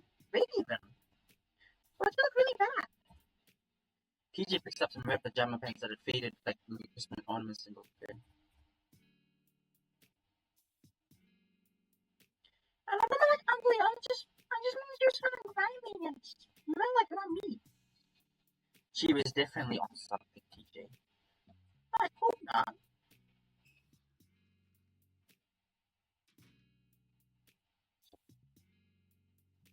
I think it was Clint. Jenna speaking to me with her eyes on her laptop. Huh? The man outside that was screaming. Oh yeah, the young the kid that's on meth. At first I thought he had Jeremy with him and God, just the thought of that makes me want to get out of the town and not back. Don't blame me, but Clint. Judging from popular television growing up, it seems like everyone alive had a childhood bully. Some with multiple. We had Clint and his little gang of assholes. Jeremy, Michael, hell, even Heather sometimes. The thing is, our town of 50 people, escaping your bullies is nearly impossible. They're everywhere. They hate you, they hurt you, and there's nothing you can do about it.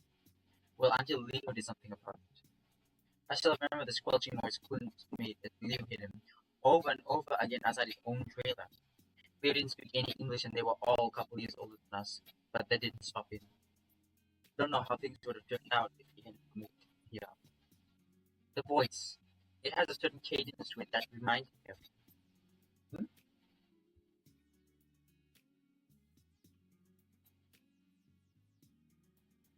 I'm assuming you haven't gone to see Jeremy the rest of the family either.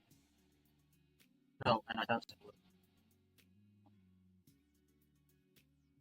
By the way, how are you doing?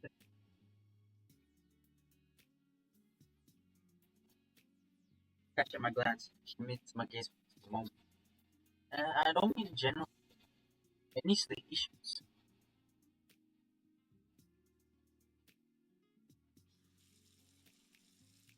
No paralysis. Just sort of training to live dreams. I think my subconscious wants the shape of my goatee. It's maybe the only time you should listen to the voices in your head. What are the dreams of? I let out a long exhale, placing the opening in the microwave. I don't know. I think I'm just tired and it's mixing badly with the environment. I've been kind of crawling in my skin since I got here. I saw a face behind someone's shoulder that wasn't really there last night. It wasn't something I thought about much. That was already upset. But the more I dwell on it, I don't know. I shrugged, waving dismissively. When I look back at Jen again, I can see the her on her neck is lifted a little. It was probably just the ankle though. You're right.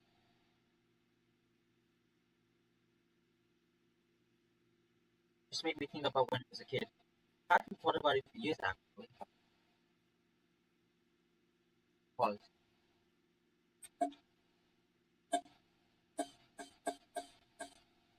Do you want to talk about it? We're about to open up a can of worms.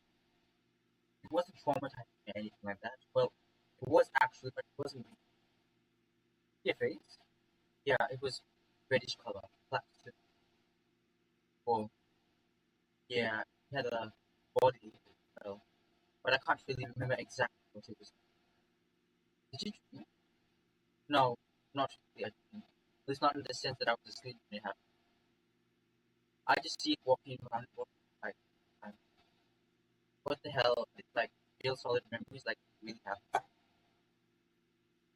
I don't know. It usually happens when I was sad or angry, like when Dad was having one of his moments.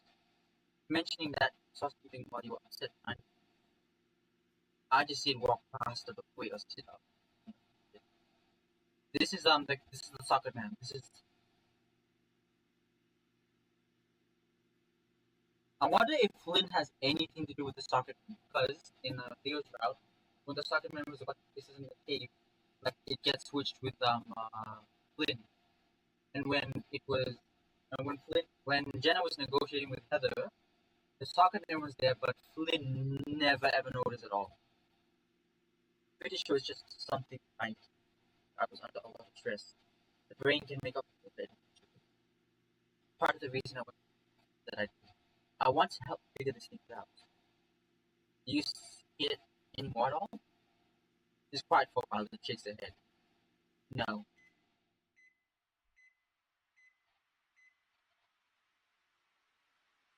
The fuck? Stand up above the turnbuckle, holding my arms high above my head, looking my stomach trailing behind me. There are a lot of movement, but that's how it's supposed to be. Bad brutal and spit loud. I'm not actually a bad guy for real though. Just an act. The flashing of cameras is a little distracting, but nothing I can't handle. I'm gonna keep him cool. I reach out, making sure my mask is secure. Even my muzzle is covered. I can't risk my identity being revealed, especially in a man's against Tigre Santos. He's one of the techniques, the good guys, are real good at tissues. I don't trust him. He's too good. I don't trust people that are too good. They're always hiding something. The announcer shouts in a foreign language that I don't understand, and I growl, flexing my giant muscles towards nobody in particular. Peter had been staring at me across the ring the whole time. No showboating, though that's not in character. Like 7.5 feet tall, totally bigger than me. He was only 5'6", and I could basically eat him for breakfast. The crowd always cheered for the small guy. That always happens though, because we always root for the underdog. It's sweet. I don't. The small guy can be just as bad as big guys, maybe even worse. The crowd is like a couple thousand people there, which is a lot. Something I wish I could tell you them. That's good. The bell rings. It's time. Dad? Hey. Dad yells from the kitchen. I flinch and it feels like my stomach is suddenly tied in a knot. Not now, please. Dad walks in. He's wearing all camouflage with an undersized skull cap. He seems to squeeze his head. What are you doing? I look down at my feet and pick at some of the fibers of the rug. I don't respond. I hear him step in front of me. The crowd chanting at the TV catches his attention and he stops. You know you can't be watching this. And you also know what today is. Is it Sunday? You're still, you're still in your pajamas. Watch this. This. That lets out a noise I really can't describe. I look up and he's pointing at the TV. He stands there watching for a moment. What is he doing to that other man? I'm a reverse suplex. And this is fun for you? You enjoy watching this? I don't know. It was just on. I lie. Dad looks down at me and I can tell whether he believes me or not. When I see something, you need to listen. Last night, I told you to be dressed in the clothes I gave you and to be ready to go. Oh, we're moving away. It's over 15 past 5 and you're not even dressed. I'm sorry, okay? Dad sighs, stepping out the room. His footsteps are heavy and doesn't care that Mom and my brothers still try to sleep.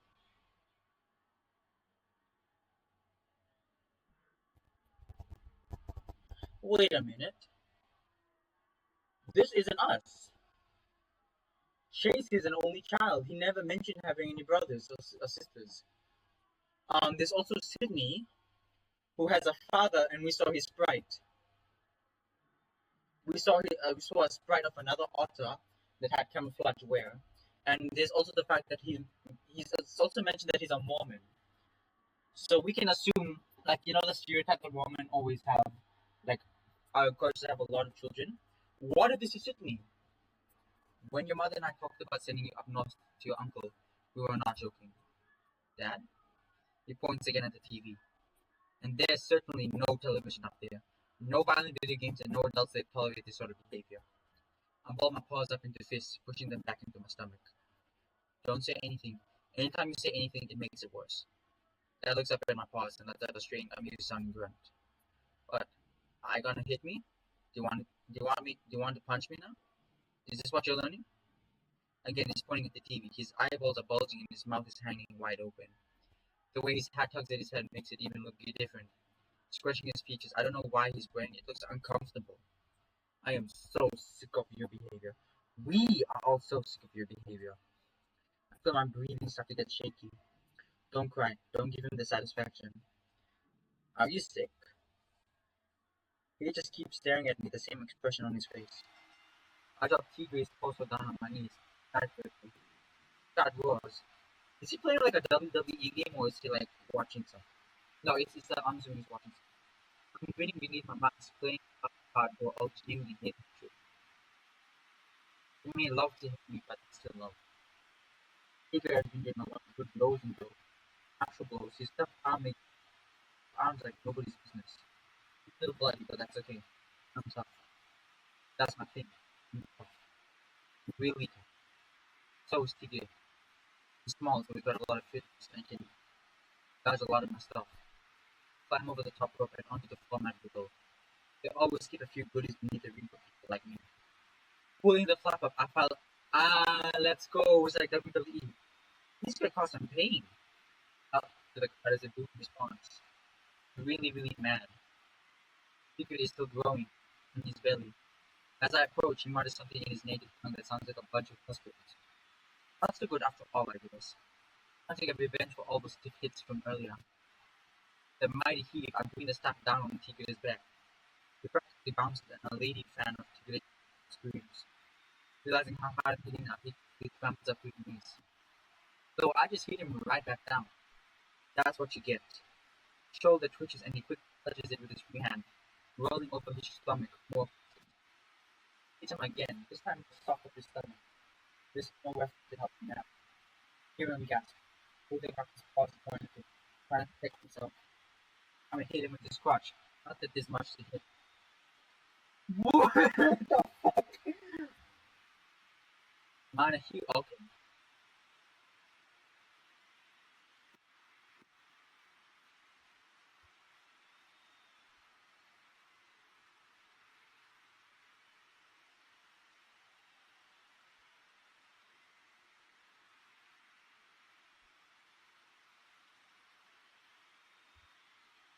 Oh, my boy, speaking in a deep breath, speak up.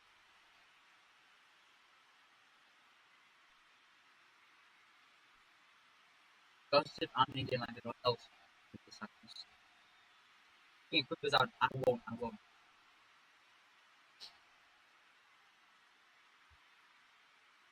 His eyes are like saucers, get me waiting to see what I do next. They're completely at my mercy and everything. But he really humiliated, like, unmasked him. And I put him up and hug him in front of everybody. Keep me so shame. Showing them that I'm the real good guy. Maybe he like that and feel better. That's fine too. Place my thumbs beneath the bottom of his mask to pull off. Then gunshot ring out so loud it seemed to shake the leaves off the trees nearby. Some kind of bird falls from the sky. I think it's a dove because it's all white and stuff. Or at least it was white. I actually saw a pink mist when the bird shot hit it, like in the movies. The rest of the flock keeps flying as if nothing had happened. Dad looks over his shoulders towards me. He's breathing heavy. I can see little wisps of fog when he exhales. It's that cold. It takes him a while to actually speak. You see that? Wait, you see that? Yeah.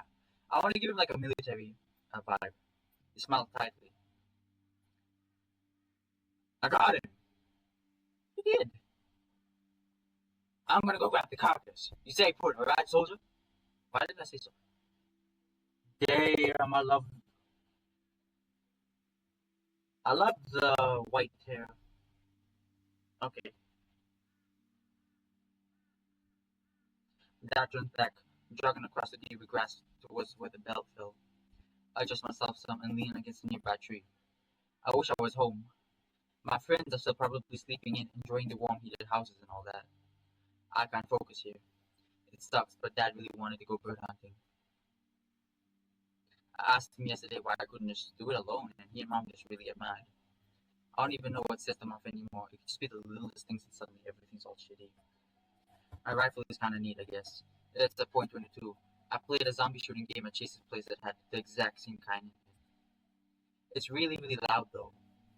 Dad made me wear these big ear protectors, but it's still super intense. Yeah, the one thing that people never tell you about guns, and because it's depicted in a lot of media, guns are super fucking loud. And like, even the recoil is like, I swivel it around my arms before picking it back up to my shoulders and looking down at the sights. I pretend the bush I'm aiming at is a zombie. I could survive in a zombie apocalypse pretty well, probably. There would probably be many zombies in Echo, and nearly anyone in town with guns. I just go to Carl's house, it's already like a fortress, and he has tons of photo games. We'd be set. I heard Dad's footsteps and quickly lowered the rifle. That's right, keep that down. He holds up a pretty messed up looking bird. His neck is half missing and blood still drips from the hole in there. You've never eaten dove, have you? No. It's like chicken, but stringier. Oh, like this is like a personal anecdote for me. I remember my nana, my grandfather, when I was 16, like, uh, like I was 16, and he took me out to the woods, and and we went hunting together. That was honestly really nice. It was honestly really nice that like I got to like hang out with him and you know use the learn how to use a rifle. Well, not a rifle; it was a shotgun for the first time. Like I was very cool and excited to do it. It's just the thing is, when I heard it for the first time, I got really scared. I'm not. I don't want to call myself a pussy because realistically, if you heard that, you'll also be pissing yourself as well. And also, we were also guns in illegal. All guns in Fiji are very very rare. You can't. It's very hard to get a gun. I raise an eyebrow, like string cheese but chicken. And also, yeah, and also we did the same thing with like dove. We also did the same thing when we hunt the pigeons. Except um we were uh gutting and string gutting and plucking the pigeons. Actually, pigeon is actually pretty good to eat, as long as it's the wild ones and not the ones in the city. The ones in the city have like trash and in them. The the wild pigeons always have like fruit or something. Not exactly, but well, you just have to try it. Okay.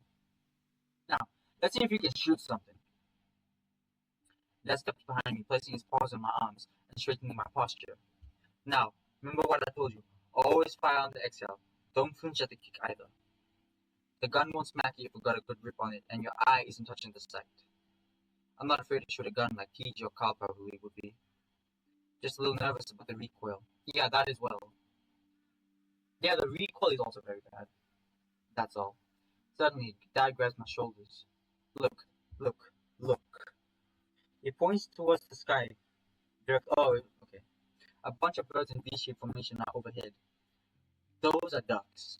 Ducks is great. You had duck before, and I loved it. I loved it. Now, can you get your own duck? Hurry, get sighted. I scrambled to get the gun aimed up in my eye, lined up with the sight. Come on. I'm trying. Ducks are already getting pretty far ahead. I can't seem to get lined up right. Give it to me. No, no, I've got it. I see an again stretching the butt from my shoulder and bringing the rifle up to his.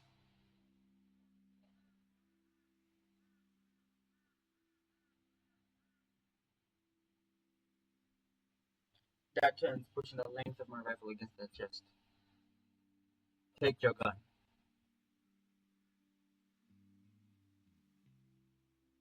Why didn't you fire? I was going to the aiming thing.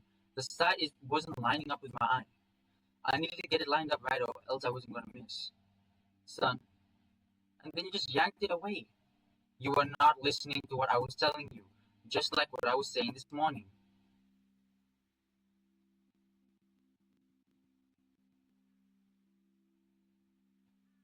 Dad's voice raises. You just can't do anything like you're told, can you? My fingers grip my rifle together, and everything goes red. I can. You're just being an asshole. I yell so loud my voice cracks. Dad turns, slapping me so hard it makes my ears ring more than the gunshots do. My face burns and I growl into the side of my jacket. A lump forms in my throat and I try to swallow it down. I'm tough. I'm okay. Who taught you to speak like that? Nobody. Oh no, I think I know who. It was Flynn, wasn't it? It isn't right for you to hang around a boy like that. What do you even mean? All that kids are on Echo and you cling to the teenage potty mouth gay boy. And look at what happened. He shakes his head, eyes wide again, like he can't believe what he's seeing when he looks at me. You defy your parents to sit around at 5 in the morning watching men grope and hit each other. I'm breathing so hard now, it feels like I'm hyperventilating. Fuck you! Wrestling school in Flynn is awesome. Dan looks downright disgusted now, like he's gonna be sick. The insides of his ears are bright pink with flush too. You are sick. When we get home, we're sending you up north to the ranch. I don't care if we have to pull you out of school right now. You mean the compound? No, he's clenching his fists. His tail ash still behind him. Your mother and I had prayed and prayed, but son, why don't you ever leave me alone? You're so fucking bad. You know that stupid asshole? Dad steps towards, fist raised. I bring my rifle up and aim at him. He stops. You are sick. Oh, you know what this reminds me of? It's like that one scene in Split where Casey, the girl, like it flashbacks to when she was a child and she was taught how to hunt for deer. But this is a very, very, very different context, and I'm so glad that this is not the context that's in Split because, okay, trigger warning. There's like an uncle that was sexually assaulting her, and like he all he always like pretends that he's playing around with the girl. He's like I don't know in his 50s, 60s, butt ass naked, polar bear looking ass, and he wants to do that to like a 10-year-old girl, a 10-year-old girl. Fucking disgusting. And like at one point she actually was point blank about to shoot him. I've never heard Dad speak with so much hate before. That being said, I've never been this angry before either. You're pointing a rifle at your own father. Are you gonna shoot me, huh? I just don't want you to hit me! I yelled so loud my voice shifts to a shrieking scream, the rifle shaking in my paws. Everything's all blurry and I can feel my nose running. You deserve to be hit. The words make my stomach hurt for some reason.